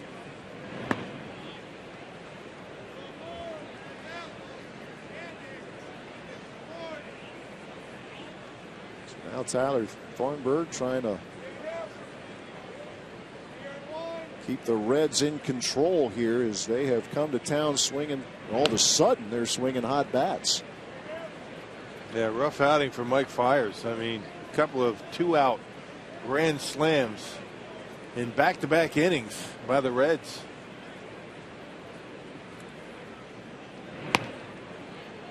And Bruce draws a walk here to open the 5th. Hey, it's always Miller time in the Miller Lite Beer Pen every Friday home game. Fans 21 plus who sit in the Miller Lite Beer Pen in the right field bleachers will get a free Miller Lite Brewers hat. For details, visit brewers.com/beerpen.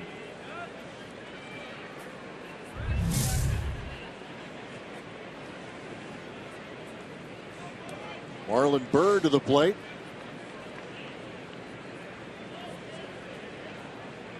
Reds with 8 runs on 6 hits. The Brewers 4-7-1. Byrd looking for his first knock.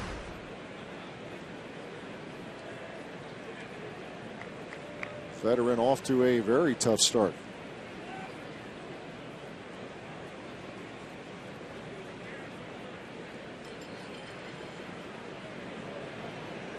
Runner going. Pitch is taken, and the throw down to second. And Maldonado lost his balance on the throw, and that's easy money for Jay Bruce. Reds now 16 for 16. Yeah, getting a good jump. I mean, Maldonado throwing that one from his knees. Yeah, it didn't even feel like he had time to get up and make the throw. Check out Maldy. What an arm he's got. Short hops, or actually the long hop, but much too late to get Bruce at second base. Big lead. Good jump. Head down and an easy stolen base. Second of the year for Bruce.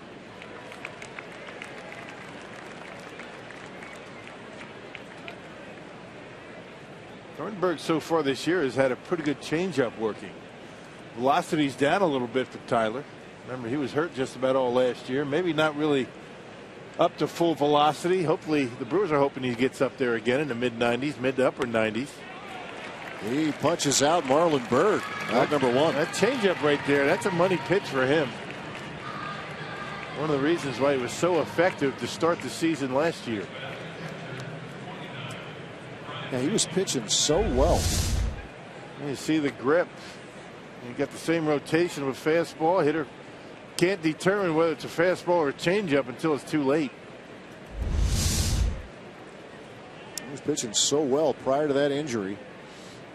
His last appearance, Pirates knocked him around, but take that away. I know you can't, but if you did, you're looking at a sub-3 ERA. Yeah, he was virtually unhittable until his arm started to bother him. What was it, 21 straight batters he retired? He did. Had a stretch last April, 13 straight outings where he was not scored on. That's exactly what the Brewers need tonight.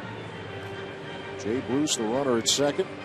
Well, he'll get at least a couple of innings unless the Brewers get something big going in this bottom of this inning. One of 2 long relievers that Ron Renneke has in that pen.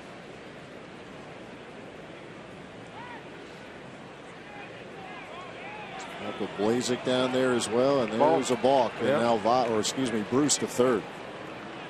Walk, stolen base, balk, and now a fly ball will tack on another run.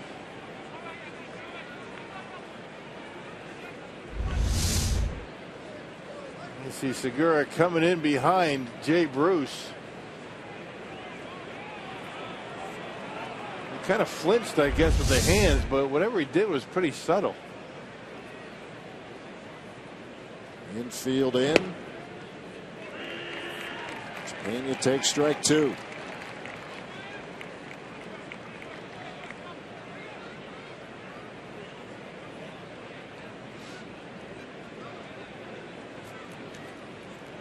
Just can't fall behind anymore. Bring the infield in, making Brian Pena even better hitter. That misses inside as Pena able to hold up. Ever notice when you're struggling, you get no breaks at all? Yeah, right. I mean, the zone's been very tight. A couple of check swings have not gone the Brewers' way. Thornburg needs to get a strikeout here. Sharply hit by a diving Herrera. And in to score is Bruce, and the Reds lead by 5. Yeah, that's the risk you take. You bring the infield in, but what choice does Renicky have? He's got to try to cut that run down. He didn't want to get down by 5. Is so close to striking him out the pitch before. Then he lays one down the middle, and Pena, with the drawn in infield, shoots it by Herrera. Just didn't have enough time to get down and get it.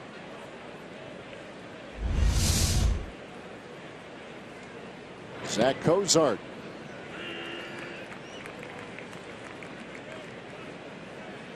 Good start to his season continues.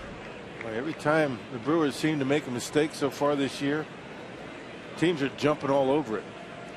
Hey, you're right. They just don't get away with it. No, they don't get away with any mistakes. That is sharply hit and foul ball. Make the walk to stolen base. Then Thornburg balks Bruce over to third base. Because of that, you bring the infield in. Had Herrera been back, it would have been an easy out.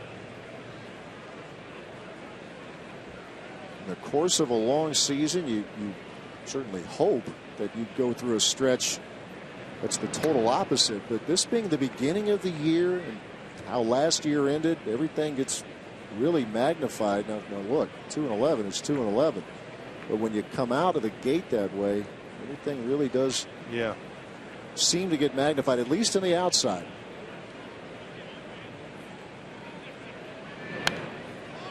Yeah, pull a 2-11. I mean, no team ever wants to do that. We do that midseason. You're playing decent baseball. It doesn't look as bad. But, yeah, to start the season, you're right.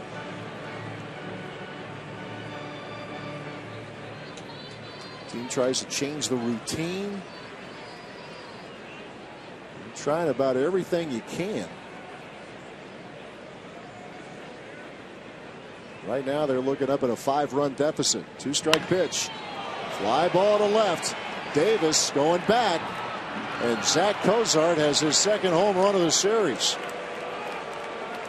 11-4 Cincinnati.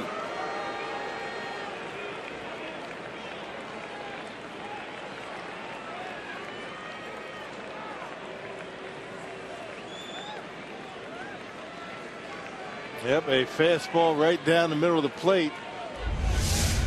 Was that an 0-2 pitch?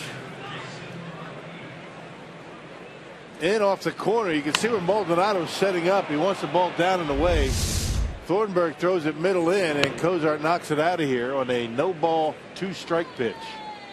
Another mistake.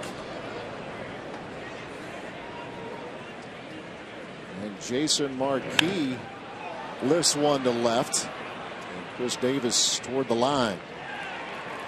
Out number 2.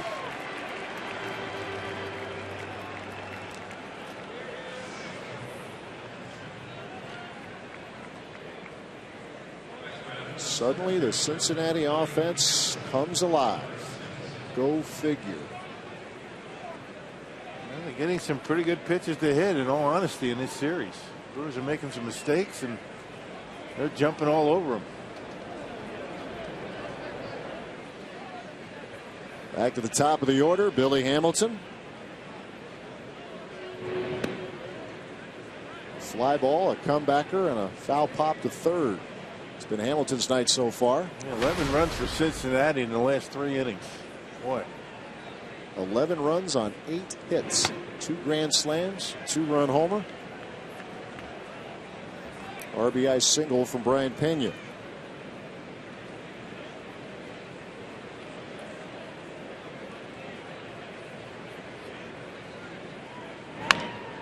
Slap to Adam Lind, and he'll feed Thornburg.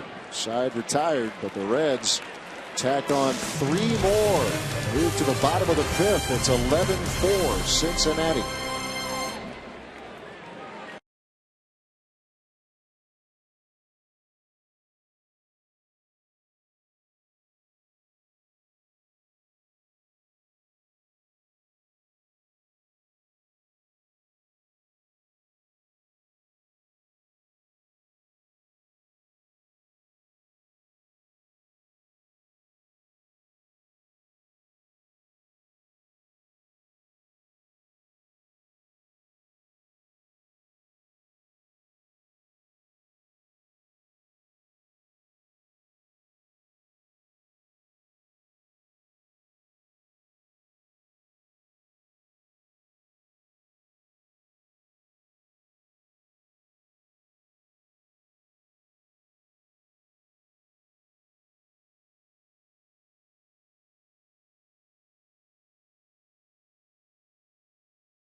Beyond the Diamond is a series of community outreach events that will take place each month during the season, all of which involve partnering with the Brewers Community Foundation, players, coaches, Brewers' wives, alumni, and team personnel working in the community.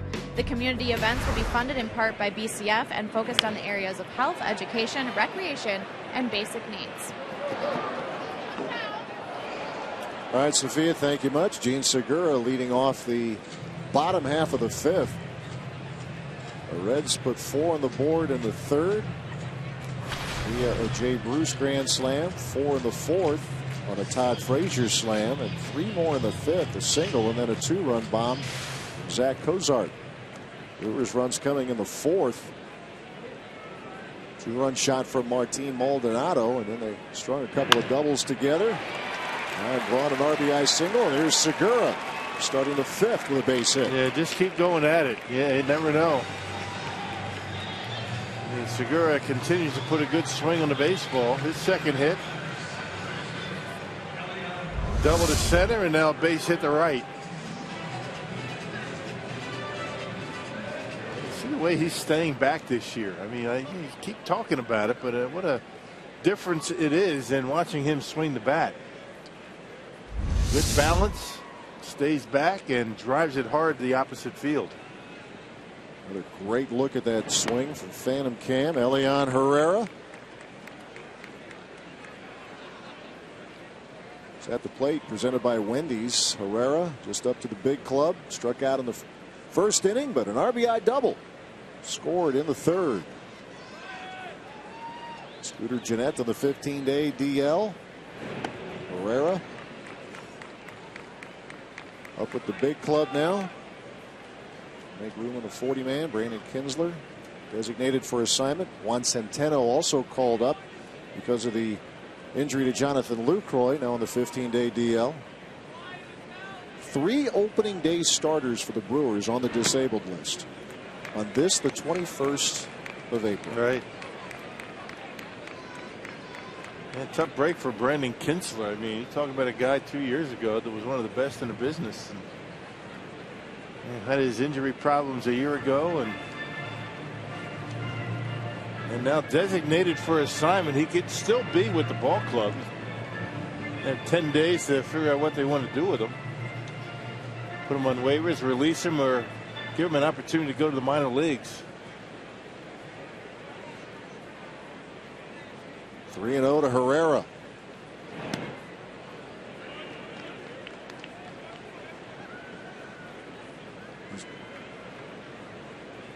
See the score, but remember, Marquis has had a lot of problems with the Brewers in his career. Milwaukee does have 8 hits, and we are just in the 5th. And nice stop. Votto flips to second, and Cozart able to keep a foot on the bag for the force. Not exactly sure why you want to do that up by 7 runs, but you know, Votto from his knees makes a very risky throw. That ball could have gone into left field. Check it out. I mean, with a 7-run lead, you just stand up and tag the bag at first. Cozart able to get back on the bag the second time to get the out.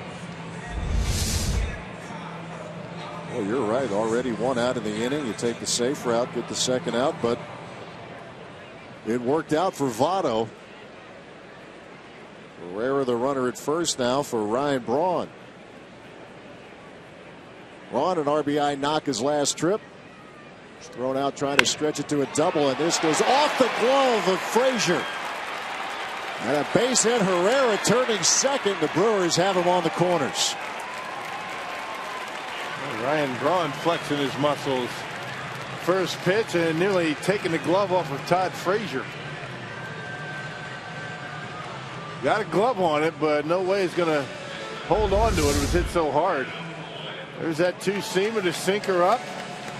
Ryan Braun barrels it up and hits it hard off the glove of the Cincinnati third baseman. So once again, with 1 out this time, the Brewers have runners at first and third. They had first and third last inning with nobody out, not able to score. Yeah, they got a pop up from Schaefer, a strikeout from Maldonado, likewise from Parra. Came in as a pinch hitter. Here's Adam Lind. That is a hit for Braun, who is now 15 for 28 in his career against Jason Marquis. He's starting to heat up. Yes, he is. That's a good sign. 1 out. The Brewers have something going. Lind to center field. Hamilton near the track will make the catch, but Herrera will tag, and he'll score easily as Brewers get their 5th run of the night.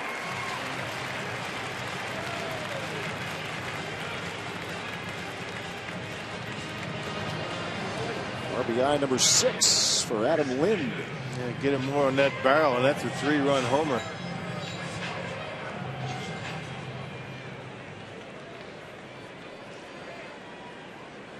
Let's see if Chris Davis can extend the inning.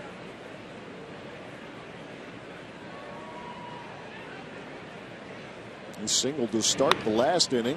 Brewers had runners at the corners that could not score.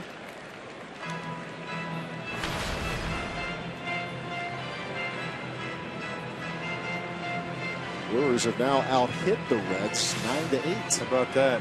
Down 11-5.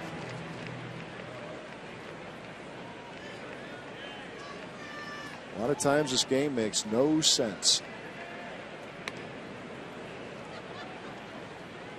1-1 the count to the left fielder.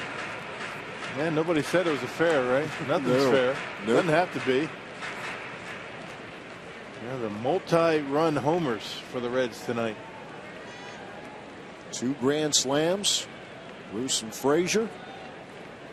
Seen 4 homers tonight. Fortunately, the Reds have 3 of them, including the 2 slams.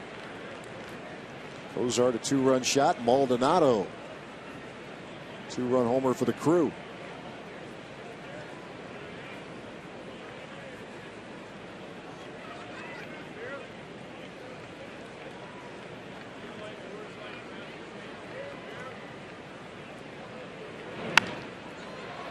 in the air to right to be routine for Jay Bruce. That'll wrap up the 5th for Milwaukee. Brewers get a run here through 5, 11-5 the Reds.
Miller Lite Tavern of the game winner. It's the River Pub in Peshtigo. You know where that is, don't you?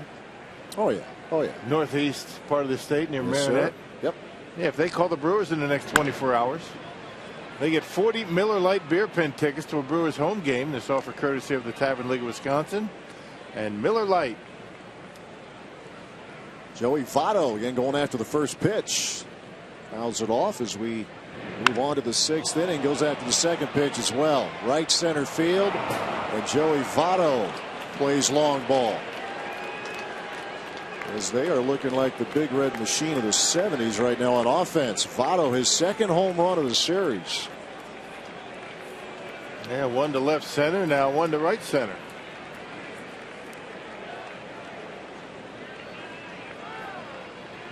As we talked about, you know, every time the Brewers seem to make a mistake, whether it be on defense or on the mound, there's a hanging curveball, and Joey Votto hammers that one out of here, way back in left center. And he gets that run right back. Back to a 7-run lead. And the change for Votto. We've seen a little bit of the patient Votto, but we have seen a lot of the attack mode. This is a guy who led the league in walks in 3 years, including 2 years ago, where he reached via the bases on balls 135 times. Yeah, being a little bit more aggressive, but he did draw a walk. You know, back in the 4th, right before that Frazier grand slam. Guy's not going to swing out of the zone very often.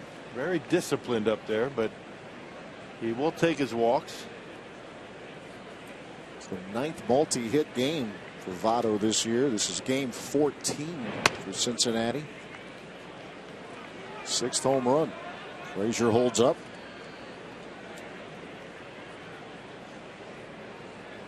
Well, here's a game clearly an exception to the rule. A lot written and said about scoring being down. Not here, not tonight. Chance for Jason Rogers at third, and a high throw sails over Adam Lynn, but holding at first will be Frazier. Is a tough night here for Jason at third. That's his 2nd error.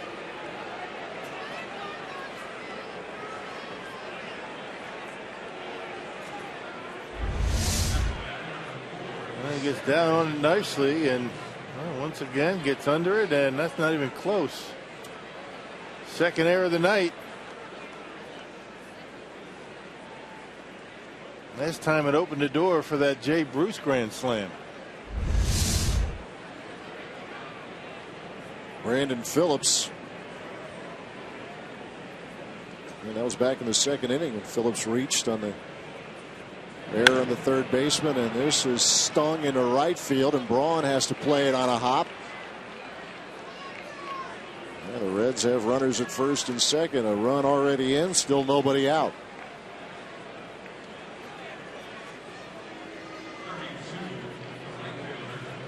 There's Jay Bruce, Jimmy John's delivery of the game, and unfortunately it comes from those guys, the Reds. Jay Bruce for the first of 2 grand slams. That was in the third, and then the fourth, Todd Frazier.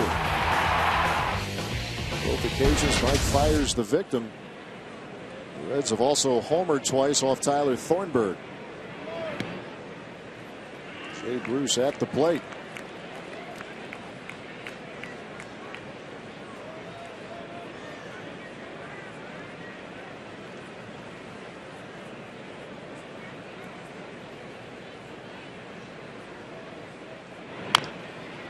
Little chopper. Lind. And there's the first out of the 6th. Runners advance to second and third.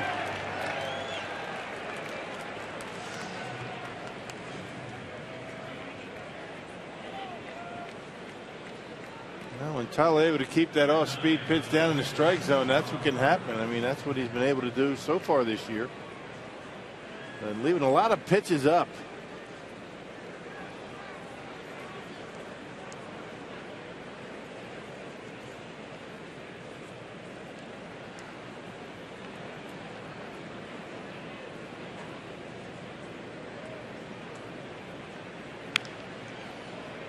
Bird slaps it foul. Checking the National League Central in the top of the 9th in Pittsburgh. Pirates lead the Cubs 8-6. Cardinals and Nationals are tied at 1 in the 9th. Cardinals have won 5 straight.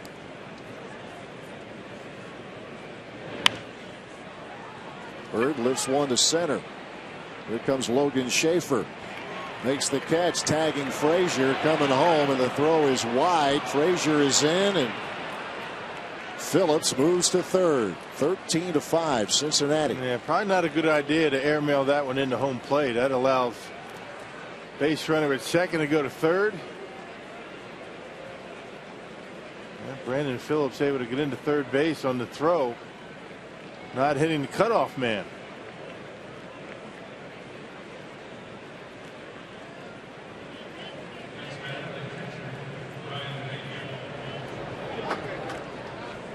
So Brian Pena will step in. The Reds have now scored in each of the last 4 innings.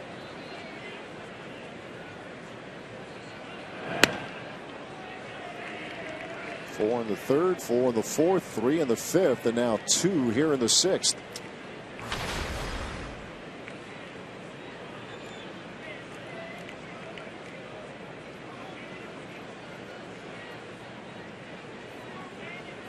Reds now with 10 hits. Pena has 2 of them. Yeah, Pena got a hit with the infield in his last time up. Hit it hard, just out of the reach of Herrera for an RBI. That was right before that Cozart home run. Thornburg ready with a 2-strike pitch. He struck him out, and the inning is over, but the Reds put 2 more on the board. It's now 13-5, Cincinnati.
13-5. After the postgame show, Fox Sports Live will get you caught up on a full night of NHL and NBA playoff action. As highlights on tonight's Major League Baseball games. You can see Fox Sports Live tonight at 11 p.m. on Fox Sports 1. Or see it simulcast right here on Fox Sports Wisconsin following baseball in the Dominican Republic. Featuring Carlos Gomez. J.J. Hoover now on the mound for the Reds. Jason Marquis. Yeah, 2-0 this year, and that's big news because he had lost 10 straight decisions out of the bullpen. That's hard to do. That's the longest in Reds history by a reliever. Last pitched on the 17th at St. Louis. Gave up a couple of runs, one of them earned in 1 inning of work. Yep, won his first decision and then dropped the last 10. Yeah, but now he's 2-0. That's right. See, every streak comes to an end. That's exactly right. And that's the way you have to think about it. If you're the Brewers, Rogers with a fly ball to right. And Jay Bruce will take care of it. First out of the inning.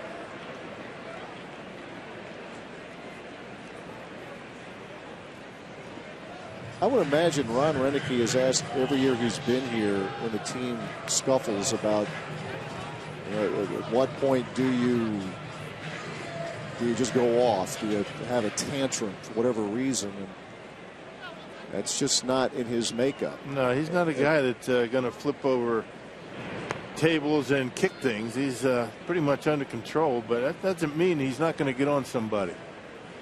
He's not afraid to let somebody know what he thinks, but he'll do it behind closed doors. He's not going to make a spectacle of it. Yeah, that's what we don't see. And by we, it's those of us who are around the team either briefly, in my case, or those who are around it all the time. It's not meant for public consumption. But get the impression every player knows where he stands with the Brewers manager. He's just not going to rearrange the clubhouse. You're not going to grandstand like some managers may tend to do. But it's killing him inside. He was saying before the game that as a player he was a bit of a hothead for a time, and then started to mellow toward the end of his playing days. A little hard to imagine, but he said he did have kind of a short fuse at times. Yeah. Get after it. Sometimes you outgrow that stuff, right? Some don't. That's right.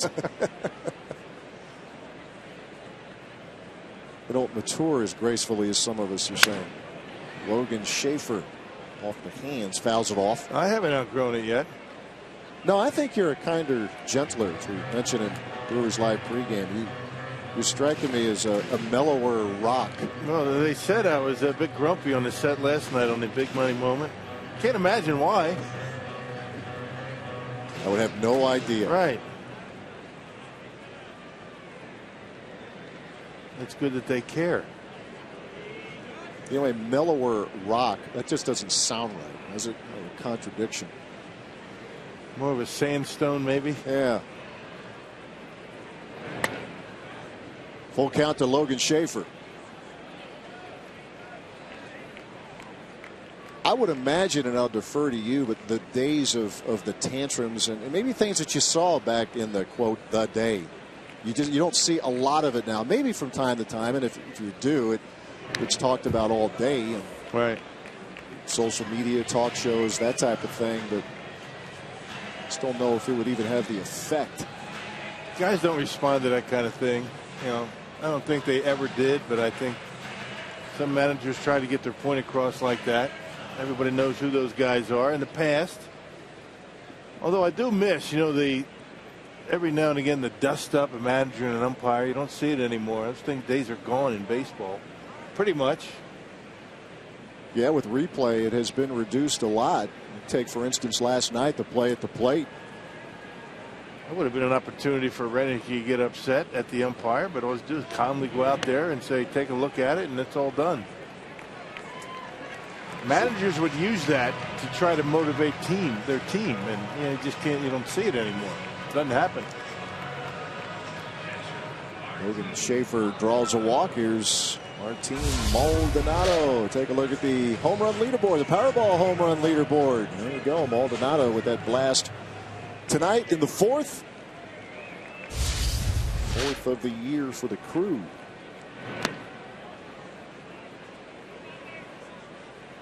Yeah, that was a part of the charm, the appeal of the game. Guys like Earl Weaver, Billy Martin, Lou Piniella. Right. The famous occasion where Piniella picked up the bag and whipped it down the line. I miss those days. I had some good ones. That's what makes baseball baseball. Right? Yeah, right. We had Bud Selig on our air last year and asked him how he thought replay was going. He liked it.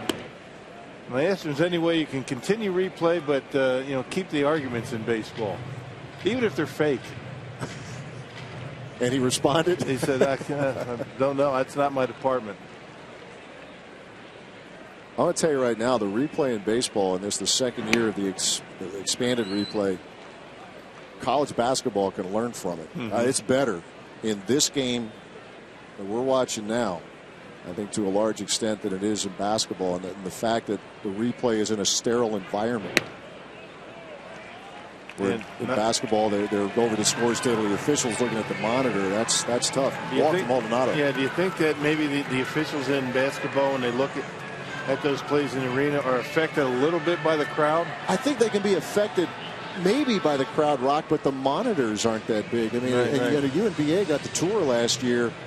I mean, you get the huge high definition, the huge screens. There was a little documentary program of the review of the room during the World Series last year. It allowed fans to take a look. And I think if you're going to do it, get the big screen. Get as vivid a look as you can. Yeah, that's an incredible setup they have in Chelsea, in New York.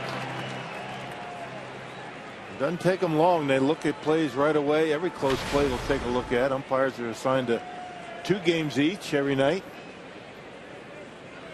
Aramis Ramirez to pinch hit. Takes a strike from J.J. Hoover. Brewers have to get this guy going. Yes, they do.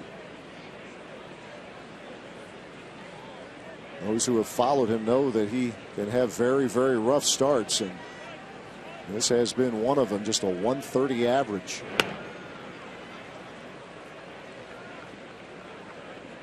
And he played a lot in spring training. I mean, by design. I mean, he went to Ron Renneke and said, I want to get a lot of at-bats in spring. I want to try and snap this pattern that I've established in the big leagues by getting a slow start. He got off to a slow start last year. He was red hot in April. Yeah, especially with runners in scoring position. He had some crazy numbers early in those situations. Yeah, but had a lot of at-bats this spring in hopes that it would translate into a hot start.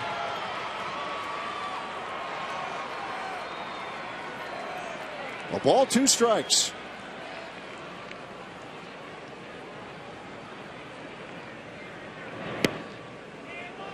Brewers trying to take advantage of back-to-back walks issued by J.J. Hoover. Jason Marquis went the first 5. That'll burn a manager when you're up by 8. You start walking batters. Ryan Price in his second year as the Reds skipper. And that'll get through into right field, a base hit. Schaefer rounds third. He'll score. And it's a 13-6 ball game. And maybe that'll get Rami going. That's a good approach. Taking the baseball to the opposite field for an RBI. So one of the walks comes around to score.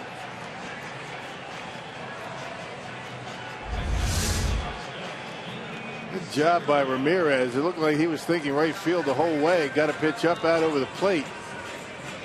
That's always worth another look when Rami gets a base hit to right field. Courtesy of Columbia St. Mary's. That's looking for some little things here. And seeing Ryan Braun's bat come alive a little bit. Now a pinch hit single for Ramirez. Back to the top of the order, Gene Segura.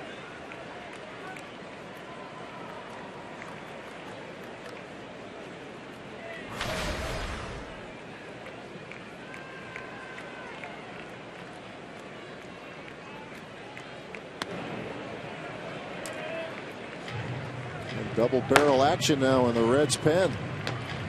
Over the former Brewers. You don't see that very often with a 7-run lead. Two guys up at the same time.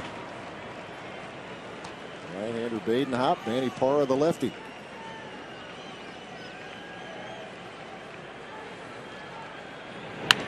Segura to right field, and that will get just foul. It's ready to say get down, but it's steered foul, and it's a 2-1 count. Yeah, slicing further and further into foul territory as it gets down the line.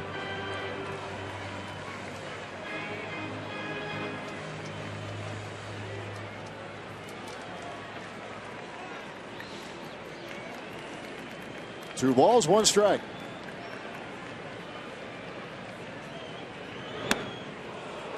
Buzzed a fastball past him. A lot of breaking pitches, and that fastball 93 miles an hour up and in.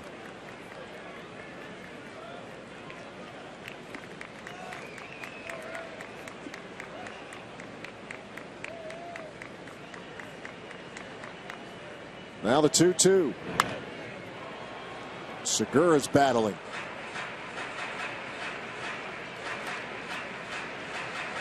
Well, the way this game is going, the Brewers a hit or two away from making this a lot more interesting.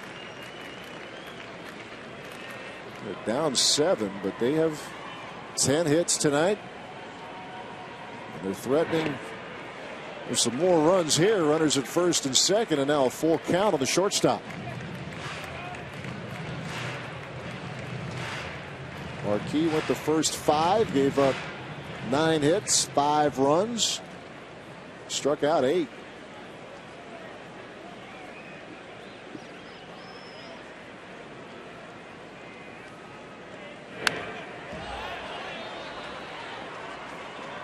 Segura's right on these fastballs. I mean, fouls that one straight back to the screen.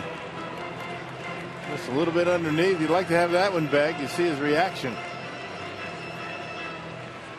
Hey, get a hold of one here, make it interesting.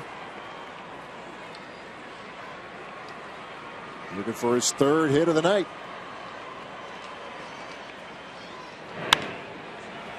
To right field. Jay Bruce near the line and runs out of room. Good old battle going on between J.J. Hoover and Gene Segura. Yeah, pitch number 9 coming up.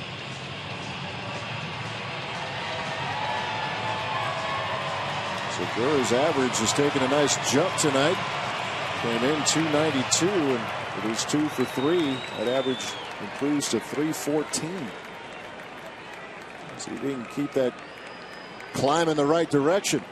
Payoff coming. Hoover's going to need at least 10 pitches.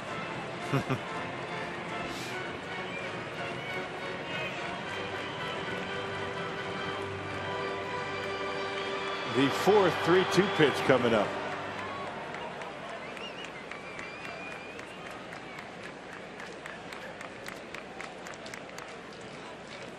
One more time. Worked him for a walk. Bases are loaded. Good at bat. I can't imagine Brian Price keeping Hoover in there with 3 walks in the inning. That'll get you out of a game quickly. Start walking batters with a big lead. And you are correct. The Reds manager is going to go to the bullpen. Brewers are down by 7, but they are threatening here in the 6th. Hang around. This is starting to get interesting again. We'll continue.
here as Brian Price forced to go to his bullpen. J.J. Hoover ineffective, so now he turns to Burke Badenhop. Yeah, Badenhop pitched the 9th inning. Ryan Braun took him deep to center field. Gave up a run in that inning of work. The ground ball pitcher, that's I think why Brian Price is going to him here. He needs a ground ball to get out of the inning. But the numbers for Badenhop not all that great. Let's see what Herrera can do.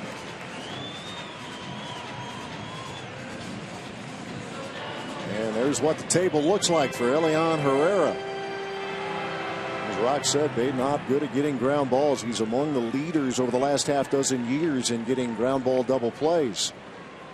Let's see if Herrera can square up and put one in the gap and make this game, which has really turned into a slugfest, turn it into a much more interesting one.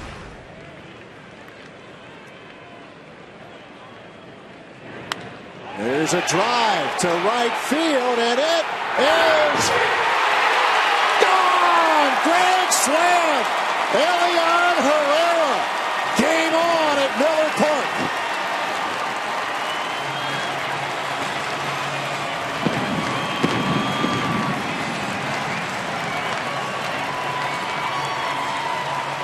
Wow. There you go. 3 walks in the inning, and now Herrera gets the Brewers to within 3. How about this one tonight? 3 grand slams in one game. There it is, a changeup. There was a 1-0 count. And look at Herrera just a little bit down off the end. Question was it going to be fair? And hooks it down that line, and the red hot hitter down in the minor leagues. Now with 5 RBIs tonight. Welcome back to Milwaukee, Elian Herrera. J.J. Hoover, who had all kinds of trouble. And Badenhop serves up a slam to Elian Herrera. This is a first for me. I've never been in a game with 3 grand slams. I was just going to ask you that. Never. What's everybody talking about with scoring down? I remember here at Miller Park, a bunch of years ago, that Josh Willingham hit 2 grand slams in a game against Milwaukee. 2 tonight for the Reds, and now 1 for Herrera. 3. Ryan Braun with a couple of hits tonight.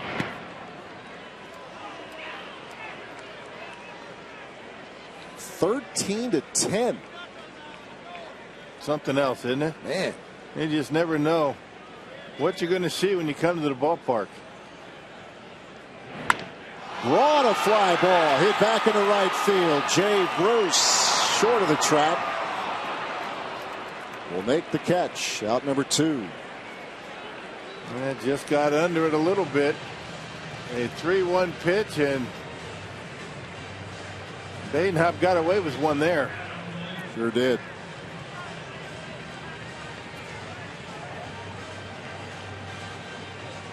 You're right, buddy. Game on. That's right. Who would have thought, right? Yeah, this is encouraging. Now let's see if they can keep this going. Manager kept saying they were going to start hitting.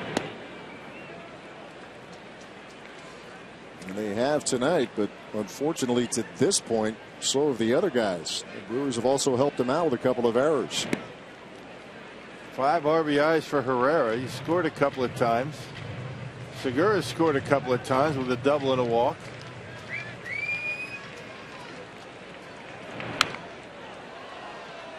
You're right, though. Herrera brought that hot bat from Colorado Springs, where in 11 games he was hitting better than 400. And he makes something happen in a hurry after the call up. Lynn shoots one down the line, stabbed by Votto, and he'll feed Badenhop for the out. Nice play by the Reds first baseman. But the Brewers put 5 on the board in the 6th. Elian Herrera turns on one. And the Brewers are back in the game, down by 3 here at Miller Park.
Brewers through 6 innings. Elian Herrera with a grand slam in the bottom of the 6th.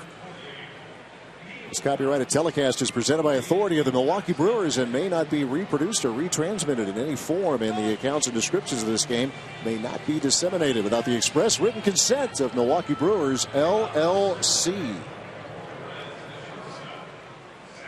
And Neil Kotz has been throwing the baseball pretty well so far this year. Pitched Sunday at Pittsburgh and tossed a 3-up, 3-down inning. And Kotz has retired the last 9 consecutive batters that he's faced. 8-9-1 in the Reds order. Zach Cozart will lead things off. 5 RBIs for Herrera. How many did he have last year? 5. Is that right? In 69 games. I knew it was close. 135 at-bats.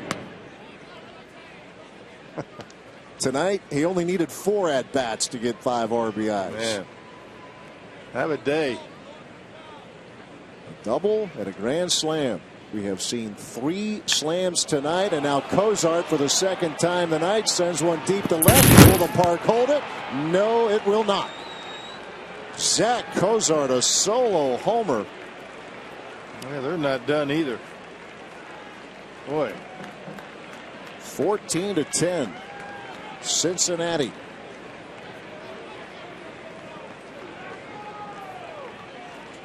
Cozart his second homer tonight and his 3rd in 2 nights.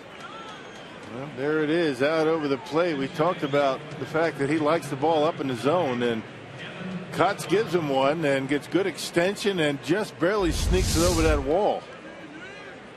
Devin Mesoraco, tough for him to catch, but with the hip injury, he's at least able to pinch hit.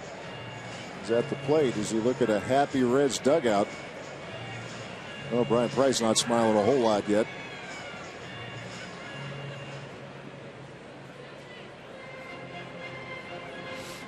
Maldonado and Neil Kotz getting squared away on Mesoraco. All-star last year. We've talked about here in this series. He has been very limited by a hip injury. And that's a significant issue for this Reds team. A division of good catchers. Mesoraco clearly is one of them. I'll tell you, Pena, though, has been on 6 times in this series. Yeah, in 2 games. I mean, he's been doing a pretty good job filling in. He's been doing just fine. 0-2 to Devin Mesoraco.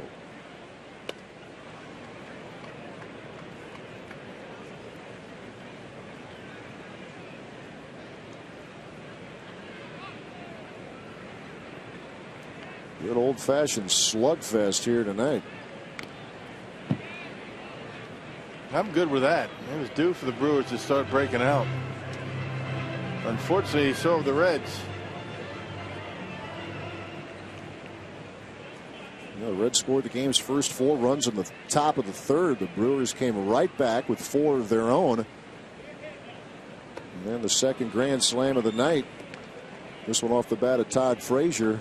The Reds have been ahead ever since, but the Brewers are battling back in large part because of that man, Elian Herrera. 2-2.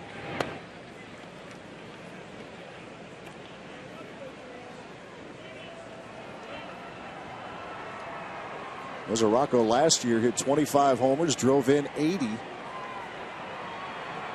Had a .273 batting average. Here's the 3-2. That is yanked hard but foul down the line. Yep, fastball slider for Kotz. He will throw a changeup to right-handers. Turn the fastball over a little bit. Left that slider right in the wheelhouse of Mesoraco, who hooked it foul.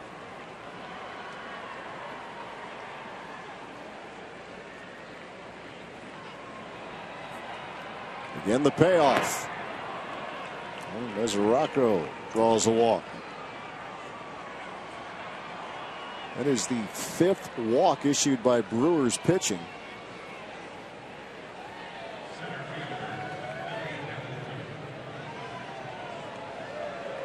Kotz had him down 0-2, able to work his way for a base on balls in an 8-pitch at bat. So Neil Cott's coming in tonight with a consecutive batters retired stretch of 9. And Billy Hamilton loops one to center, a base hit. And here comes Cincinnati again.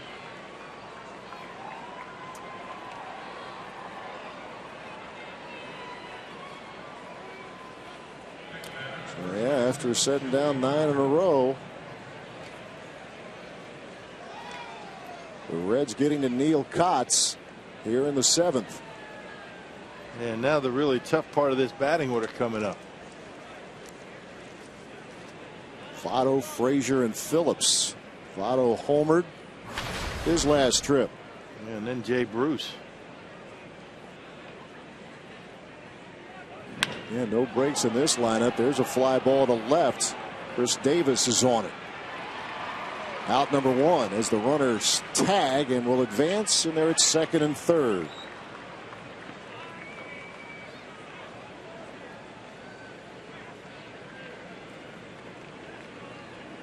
There's Rocco to third, Hamilton to second. Votto is retired, and here's Frazier.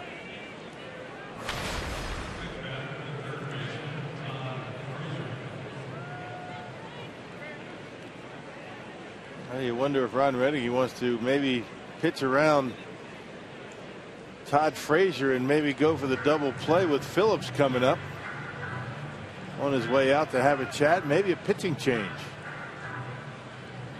Jeremy Jeffress was up in the bullpen, and a change will be made. And the Brewers trying to keep within striking distance here. They're down 4 in a high-scoring matchup. 14-10 your score. Pitching change at Miller Park, and we will continue.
Miller Lite, the original light Pilsner. Cheers, it's Miller time.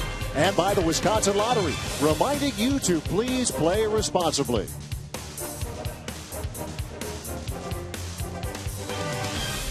Reds up 4 and threatening.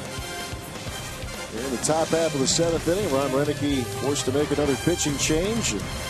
On the mound now for the Crew is Jeremy Jeffress. Yeah, Jeffress off to a nice start so far this year. 270 earned run average. Game number 8 for him tonight. Last pitched on Friday against the Pirates, and was able to rack up 2 scoreless innings. He's got a couple of tough right-handers coming up. That's why Ron Renicky goes to Jeffress here. The infield up. He's got Frazier at the plate now, and Brandon Phillips on deck.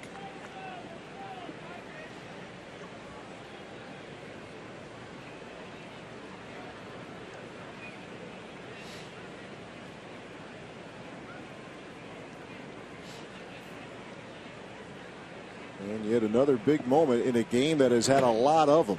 And still a ways to go, just the top of the 7th.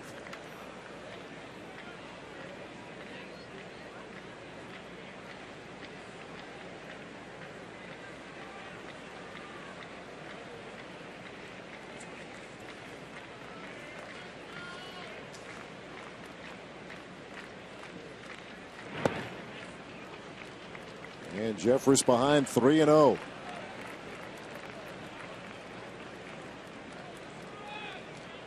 A lot of offense in Pittsburgh tonight. The Cubs scored 3 in the 9th to beat the Pirates 9-8. We got to Mark Melanson. 3 in the 9th inning at PNC. Cardinals and Nats are in extras, tied at 1.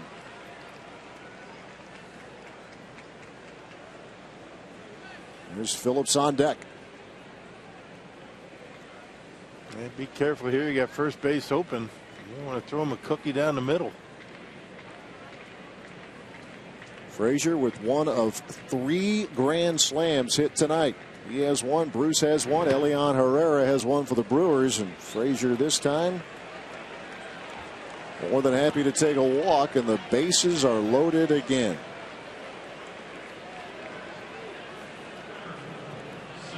So Jeremy Jeffress up against it.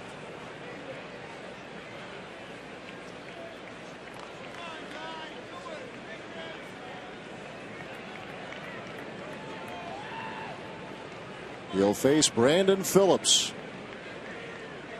Now the Brewers put the infield back in double play depth. Not the worst thing in the world to walk Todd Frazier here and try and get the force out.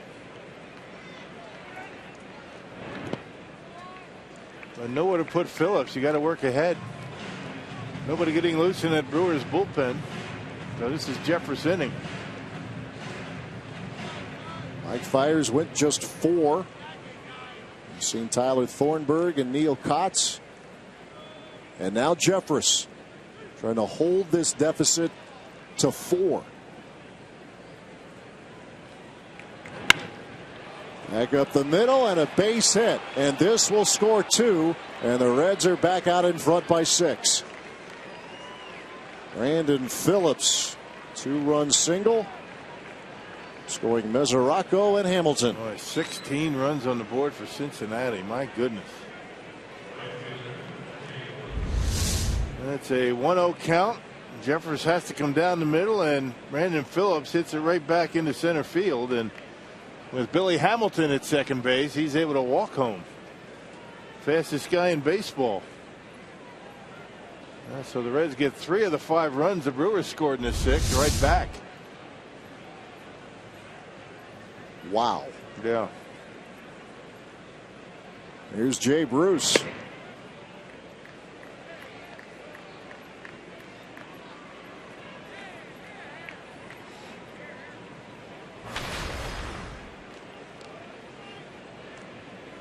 $16 runs in 4 innings for Cincinnati. Check that, 5 innings. Man. You're right. Oh, my goodness. Yeah, it was scoreless through 2, by the way. The Reds have put numbers up in each of the last 5 innings. And coming into this game, in the previous 6, the Reds had scored a total of 13 runs. Which the 10 the Brewers have put on the board a season high. Yeah. By far. Or by 4 to be exact. Well, at least so far they picked the wrong day to do it. Of course, it's not over yet, not with the way this one's going. But you got to figure out a way to get the Reds off the board. Every time the Brewers score, so do the Reds. 16 runs on 13 hits. The Brewers 10 runs on 11 hits. A couple of errors as well. 3-1 the count to Bruce.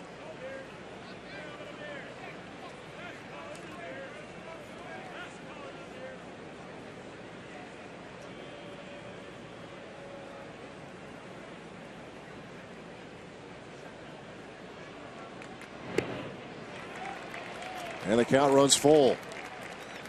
Jeffress pours one in at 95.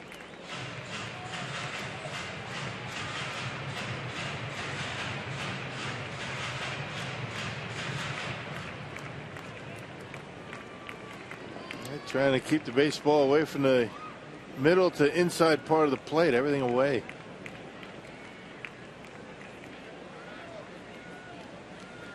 The 3-2. Got him swinging. Big punch out for Jeremy Jeffress. Yeah, perfect pitch right on the corner and at the knees. Wow. Carved him up on that outside corner the last couple of pitches. Two-seam fastball on the corner going away from Bruce, and he comes up empty.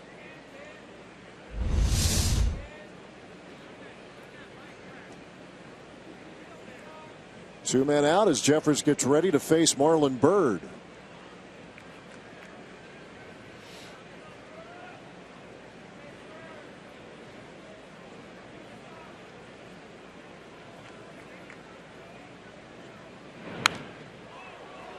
Oh, 0-1. Byrd in his first year with the Reds was with the Phillies last year. 2013 was with the Mets and the Pirates.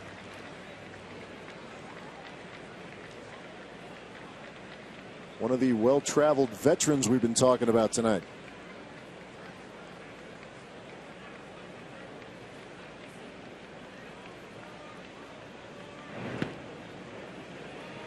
Irv in there for strike one, or strike two rather. 0-2 the count. Yeah, good curveball, the best one he's thrown tonight. Big fastball, good curveball, and when he works ahead in the count like every pitcher, much more effective with that breaking pitch.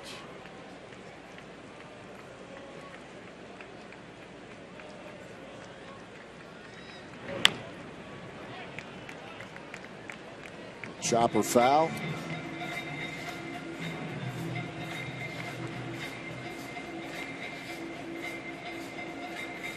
A 16-10 game.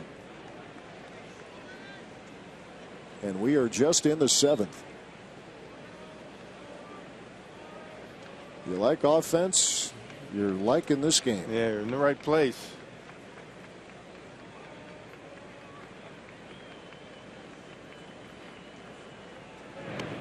And he hit it with 2 strikes. Bases loaded again.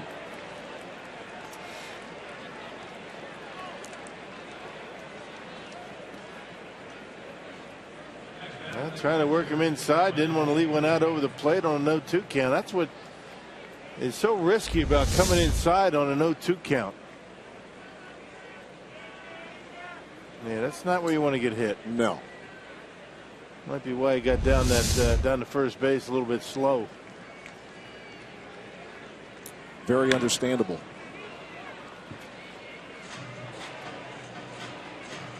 Ryan Pena. A couple of hits tonight as the Reds bat around here in the seventh.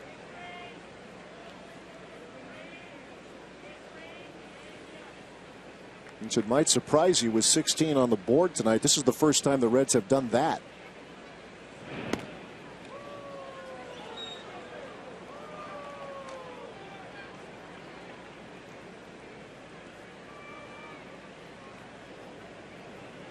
As Rock mentioned, Pena has done a very good job behind the plate while Devin Mesoraco deals with the hip injury. Mesoraco has appeared this inning as a pinch hitter.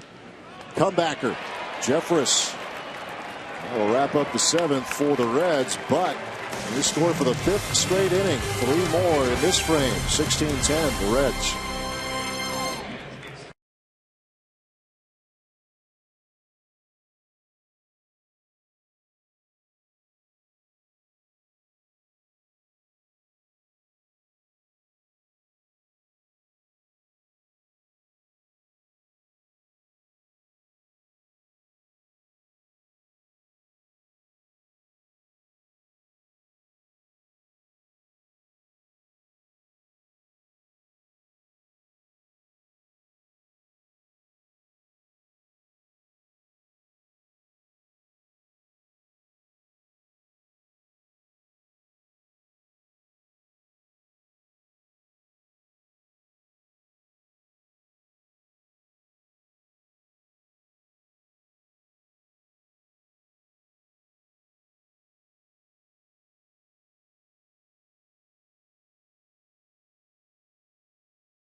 Crew.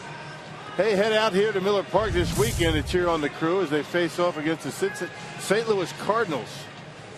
The series kicks off Friday night at 7 o'clock before continuing Saturday evening at 6 and then wrapping up on Sunday afternoon at 1. Visit Brewers.com to reserve your spot today.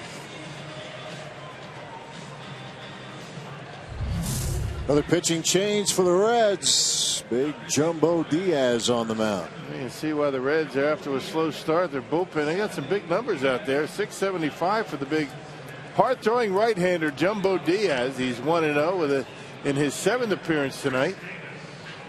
And more strikeouts in innings pitched, but he has allowed the 2 home runs.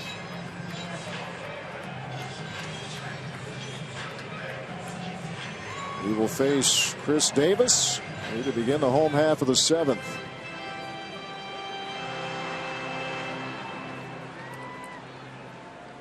A wild game here in Milwaukee tonight. And still a little ways to go. It's now Jumbo Diaz on the mound for Cincinnati.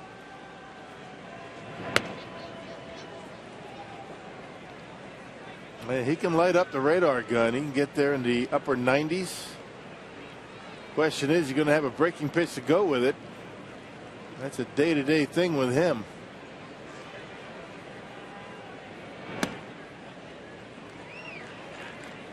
He was the 5th oldest rookie to make his big league debut.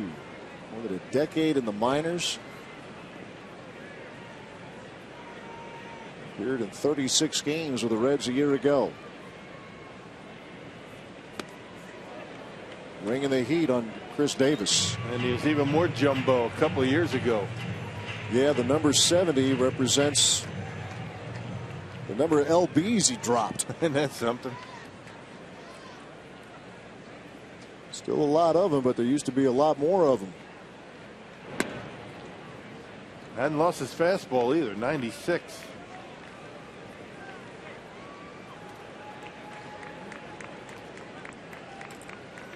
Originally signed with the Dodgers, did Diaz, that organization, back in 2001. Also been with the Rangers, the Orioles, and the Pirates organizations, but gets his big league opportunity in Cincinnati. 3-1 to Davis.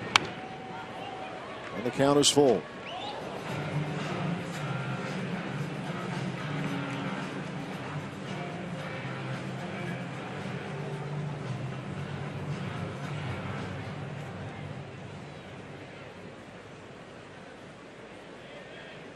Well, the Reds have scored in 5 straight innings. The Brewers have put runs up in 3 of the last 4.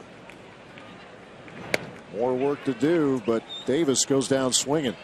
Yeah, dotting that outside corner on Chris Davis. They've been working him away this whole series. He's been using right field very effectively in the early going this year. You see the 4-seam fastball, too close to take with 2 strikes. And Davis can't get a piece of it.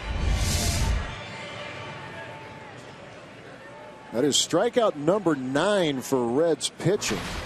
First 8 coming from the starter Jason Marquis, who went 5. Gave up 5 runs. Mike Fiers started for the Brewers, and he gave up 8. A couple of grand slams. 4 innings of work for the Brewers starter.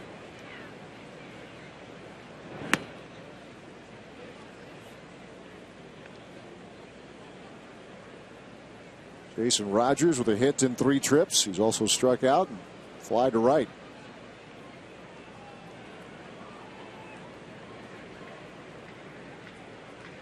Diaz with a 1-1. First breaking pitch that he's thrown in this inning. Had Rogers out in front. Not a matter of throwing a lot of them for Diaz. It's just getting it into the hitter's head a little bit, keeping him off the fastball.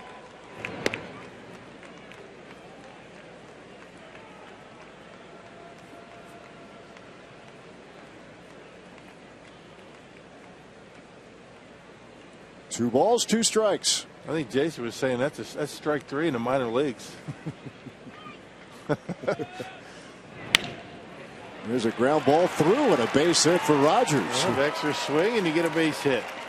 His second of the night. Turned around a 96-mile-an-hour fastball. Well, you got a guy throwing that hard. You got to make sure he gets it down in the strike zone. That one just a little bit below the belt. Rogers able to get enough of it. Pitch was away from him and able to roll it into left. Strong young man, Jason Rogers. Yes, sir.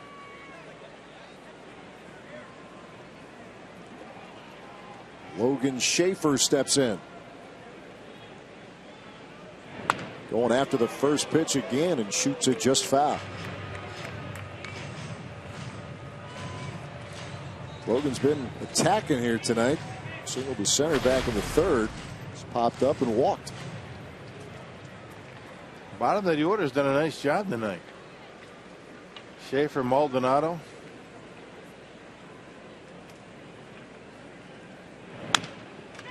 Bouncing ball to Votto. Cozart covering second for the force. 2 men out. 3-6 in the force play at second.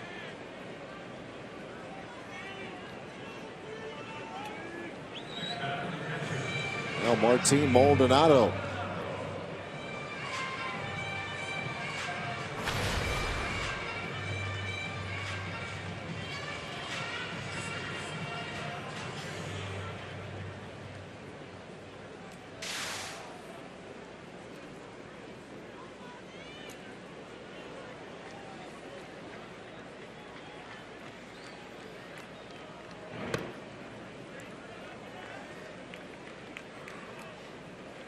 A little bit of home run derby tonight.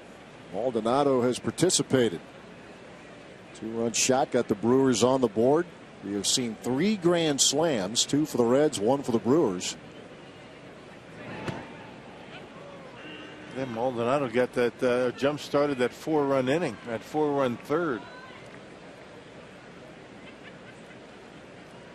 Yeah, later in the inning, the Brewers got back-to-back doubles. Juan Centeno brought up today. He is waiting on deck. After the Maldonado homer, back-to-back doubles from Segura and Herrera. And then Braun with a RBI single was cut down trying to stretch that into a double. Brewers with 12 hits in this game, the Reds with 13.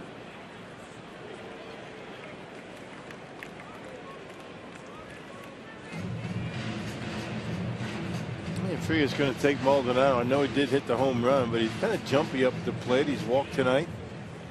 It'll take him a while to get into the groove, getting those at-bats on an everyday basis.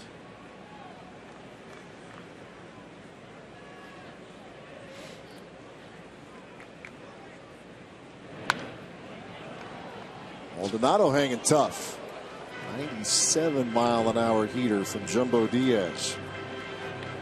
Good fastball hitter. He likes the baseball up, but I don't know if he likes it up there at 97 miles an hour. Tough for any hitter to get to.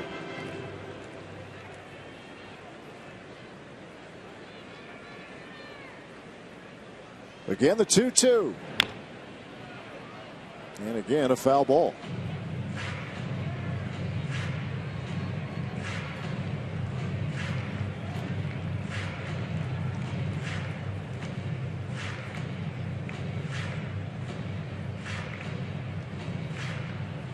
Martin Maldonado. Jonathan Lucroy going on the 15-day DL. Won't be out for, it's like maybe a month or so with a broken toe. Scooter Gennett on the disabled list as well.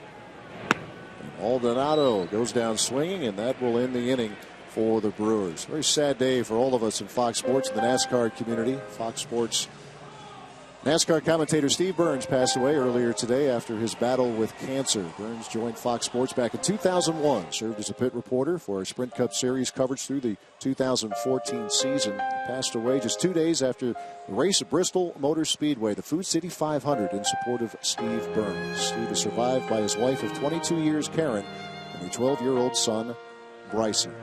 Deepest sympathies to the family. He was 56.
And that is not Michael Blazek. That's Jonathan Broxton, actually on the mound now for the Brew Crew.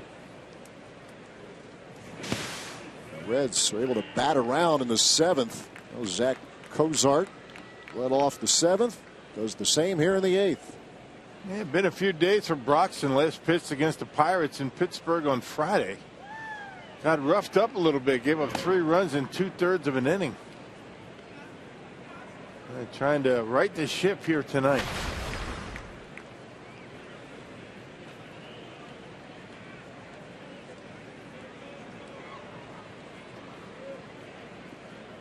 Cozart, second career multi-homer game. He's gone deep twice tonight. He has 4 this season, which matches his total for all of 2014. And 3 of them coming in the last 2 games.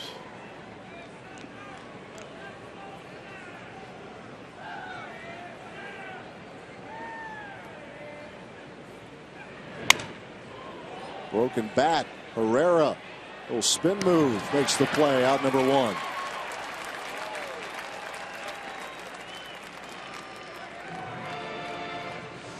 Hey, vote for the item you want to see as the Brewers' final all-fan giveaway this year. Choose from 5 options that include a knit cap, team scarf, trucker hat, duffel bag, and Hank's cereal bowl. Visit brewers.com/vote to rank your favorites.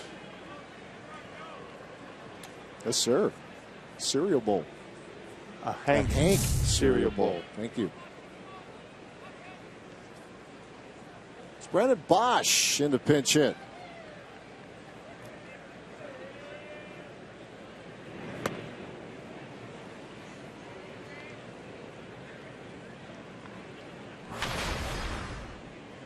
Bosch, one of 4 non-roster players to make the opening day roster.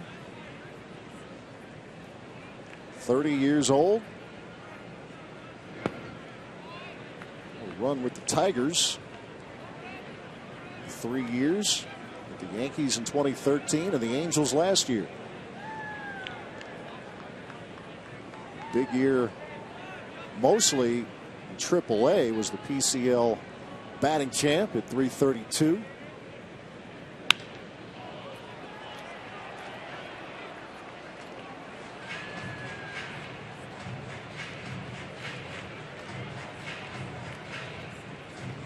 Two balls, 1 strike. Pretty tough outfield to break into here in Cincinnati, right? Yeah, you'd be hard pressed.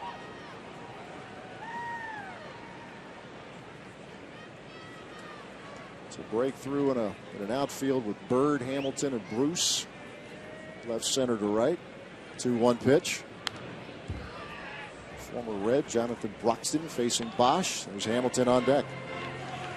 Yeah, Brewers picked up Broxton at the trading deadline last year from Cincinnati.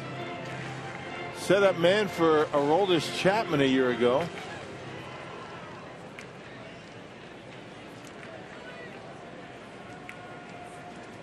And while Chapman was on the mend early in the season after taking one right to the face in spring training, Broxton in the closer role for a time. There's Tapper back to Broxton. Big right-hander takes care of it. 2 men out.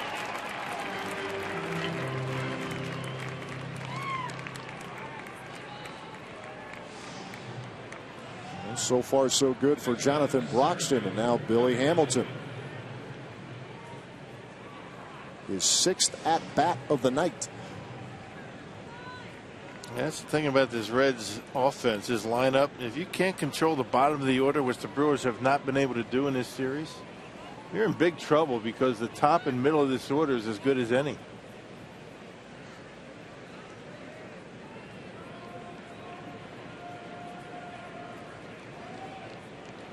Home run power on display tonight. Both teams, but unfortunately to this point, a little more shown by the Reds.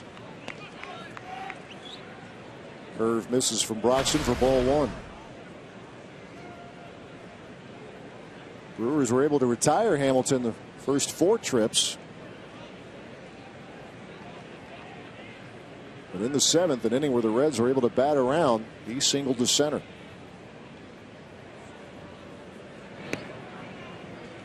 Back in with a heat, 1-1.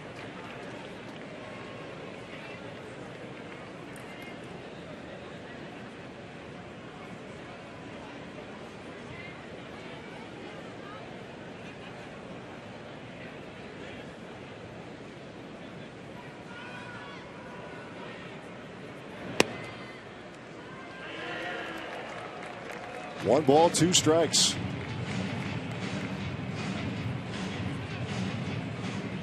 Snap the slider in there. 1-2 to Hamilton.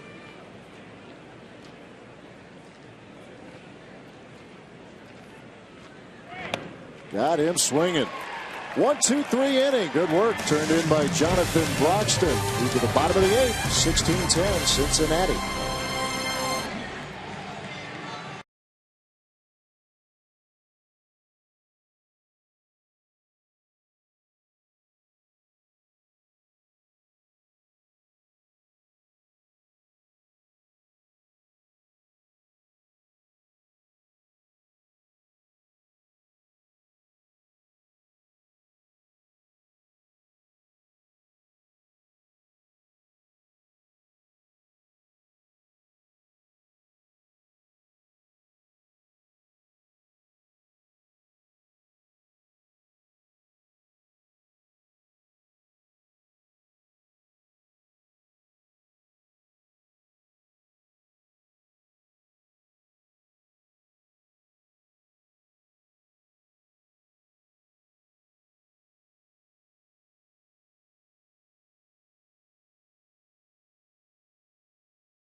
Bad news is they trail by 6. It's been that kind of start to the season, though. Not surprised to see this one.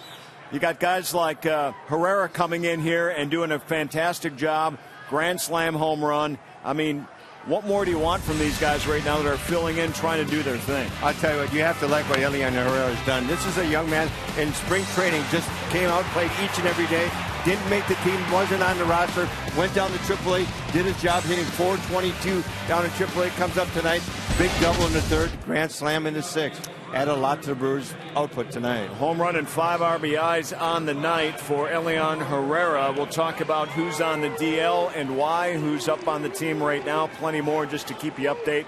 Brewers Live postgame on the way, Matt. All right, Craig, Augie, thank you very much. A lot to cover. And who knows, maybe more to get to as we move to the bottom of the 8th. There's Kevin Gregg on the mound for the Reds.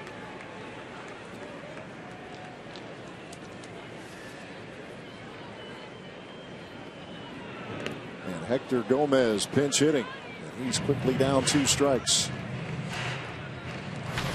Yeah, Kevin Gregg, the former closer in the big leagues. He had some good closing seasons. Last pitched on the 18th at St. Louis and threw a scoreless inning. Likes to use that fastball in the outside corner. So if you're a hitter up there, you're looking away for everything. And he strikes out Gomez to begin the inning. Fastballs away, breaking pitches away. Well, Greg with the Marlins last year. A couple of years ago, though, with the Cubs, saved 33 games. Yeah, he's one of these 4 non-roster players that make the ball club. It's an unusually high number for a team that didn't make a ton of changes. Some new faces taking the non-roster invitee path. Dean Segura, the hitter. Couple of hits tonight for Segura.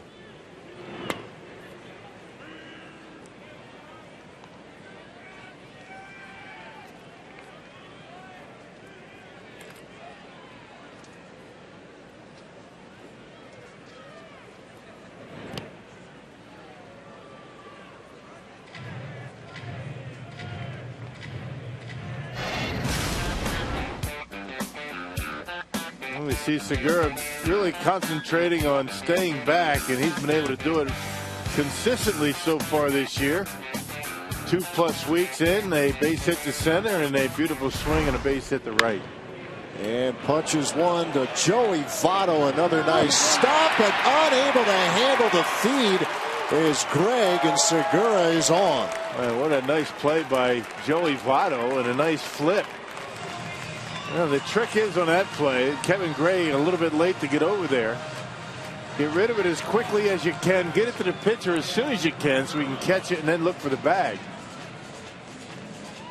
Votto did what he had to do. Kevin Gray just dropped the baseball. And an error charge to the Reds pitcher. And second, third, nice play by Votto tonight. Nice flip over to Greg, who just kicked it. He just dropped it.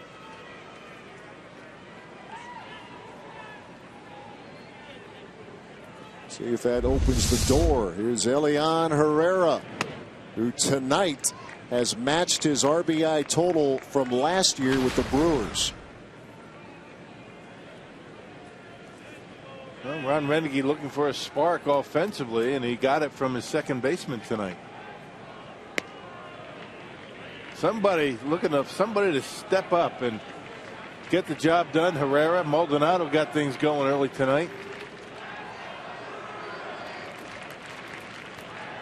1 ball, 1 strike.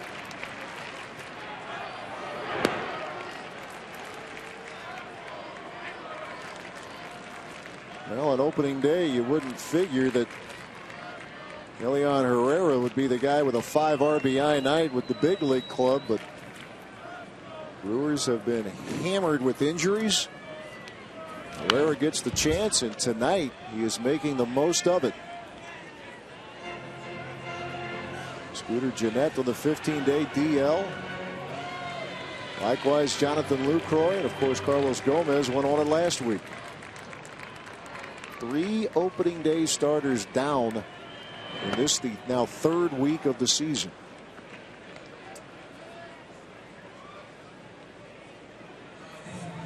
And Herrera down on strikes. And the Brewers organization looking for somebody to pick them up. The guys that are hurt. Every organization goes through injuries. Unfortunately, the Brewers are getting theirs early on. Kevin Gregg recording his 2nd strikeout. Here's Ryan Braun. He's had a good night at the plate. There's a fly ball to right field. No problem for Jay Bruce, and that'll do it for the Brewers. We are through 8 innings at Miller Park, and the Reds lead by 6.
Presented by Potawatomi Hotel and Casino.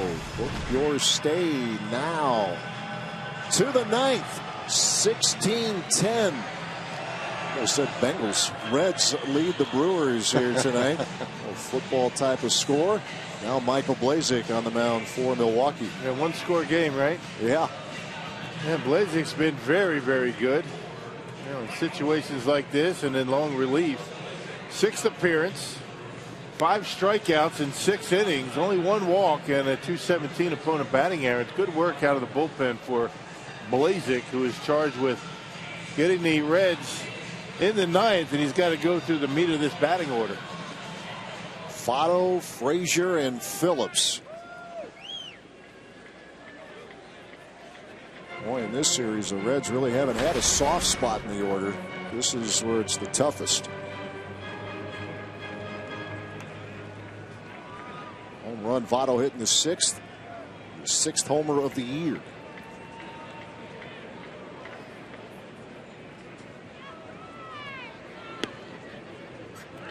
And Blazek, the curve for strike 1.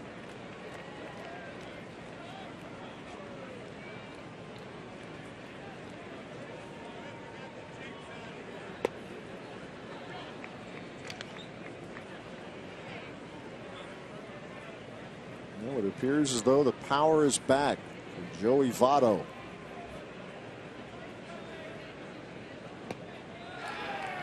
Down a ball, 2 strikes.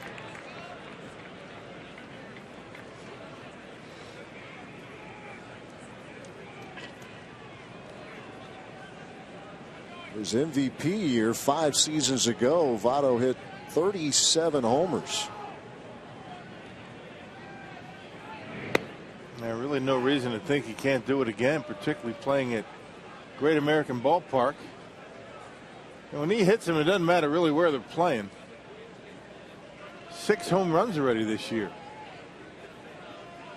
which matches what he had last year in 62 games. Back to the mound, and Blazek records the first out. And Blazek really pounding the strike zone with good stuff. He's got good velocity. Velocity down a little bit from where it has been in the past, but I guess you could say that about a lot of pitchers right now, not just Blazek. Brewers are hoping that velocity gets back to normal as the season goes on. Been a nice surprise. I don't think anybody was talking about Blazek making the ball club, and he's made a nice impact so far. Faces Todd Frazier.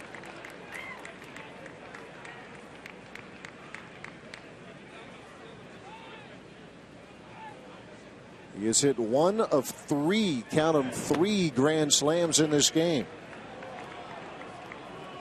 He has 1. Jay Bruce has 1. Elian Herrera. His first game this year as a Brewer with a grand slam.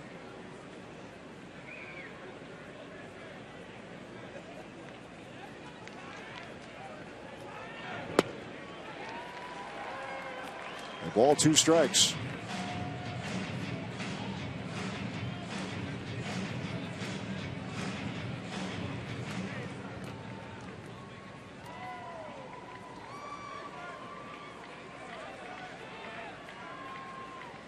The 1-2. That is hit in the air to center field. Schaefer at the track. 2 men out.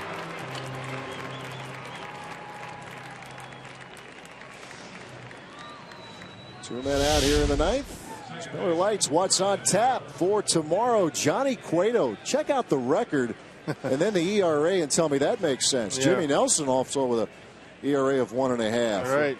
That's a pretty good looking pitching matchup we think could unfold tomorrow. We'll start at 6:30 right here on Fox Sports Wisconsin. Tells you a lot about what the offenses have been doing for both of these guys, right? They're both going, where was that? Of course, Nelson got 6 runs in a game and picked up a win. He did. Against the Pirates, and Michael Blazek comes in and sets the Reds down in order. Move to the 9th. Bottom of the 9th, 16-10 Cincinnati.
Bottom of the ninth, and if you're just joining us, yes, that score is accurate. 16-10, Cincinnati leading the Brewers.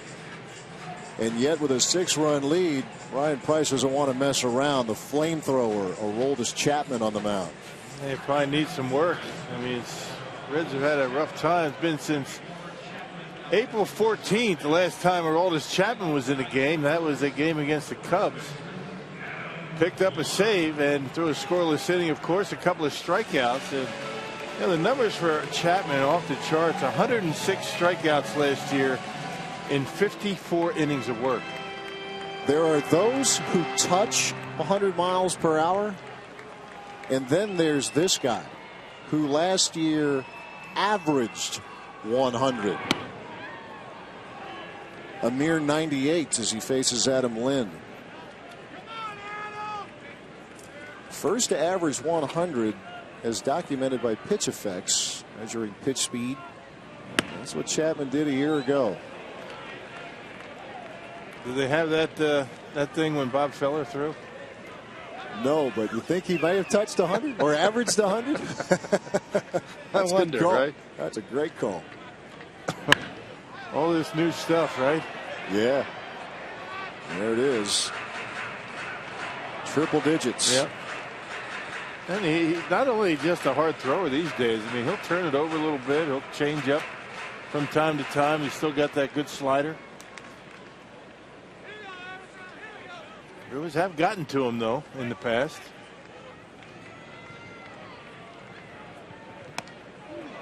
Strike three, swinging. Adam Lind retired. That's a tough AB for a lefty. It sure is. Tough AB for a right-hander, let alone going up there as a left-handed batter. 100 miles an hour up above the belt. You just don't have a whole lot of time to decide what you want to do.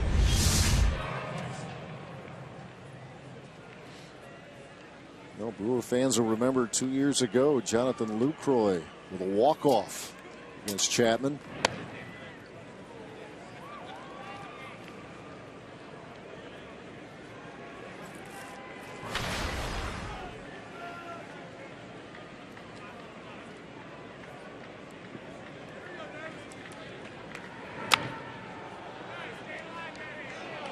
Chapman not messing around here.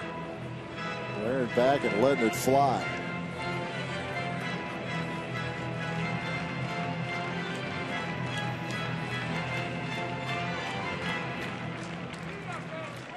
Well, the second at bat for Davis against Chapman, so they had a whole lot of looks at the left-hander.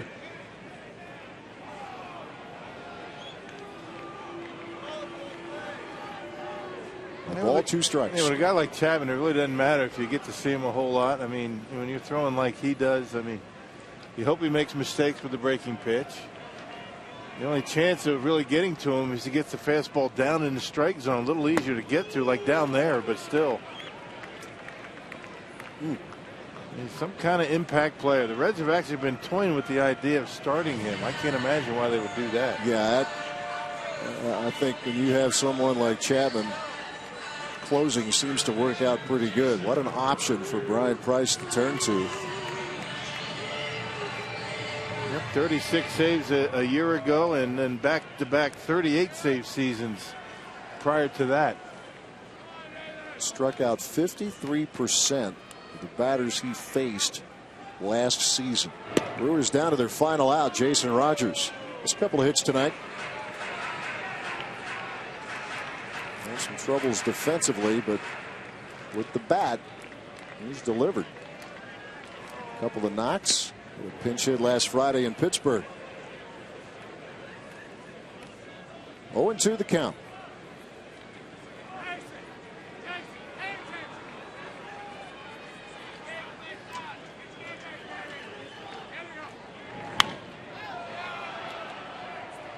Rogers hanging in there.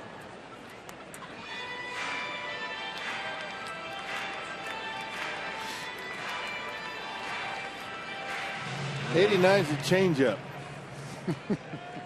Or the slider. Yeah.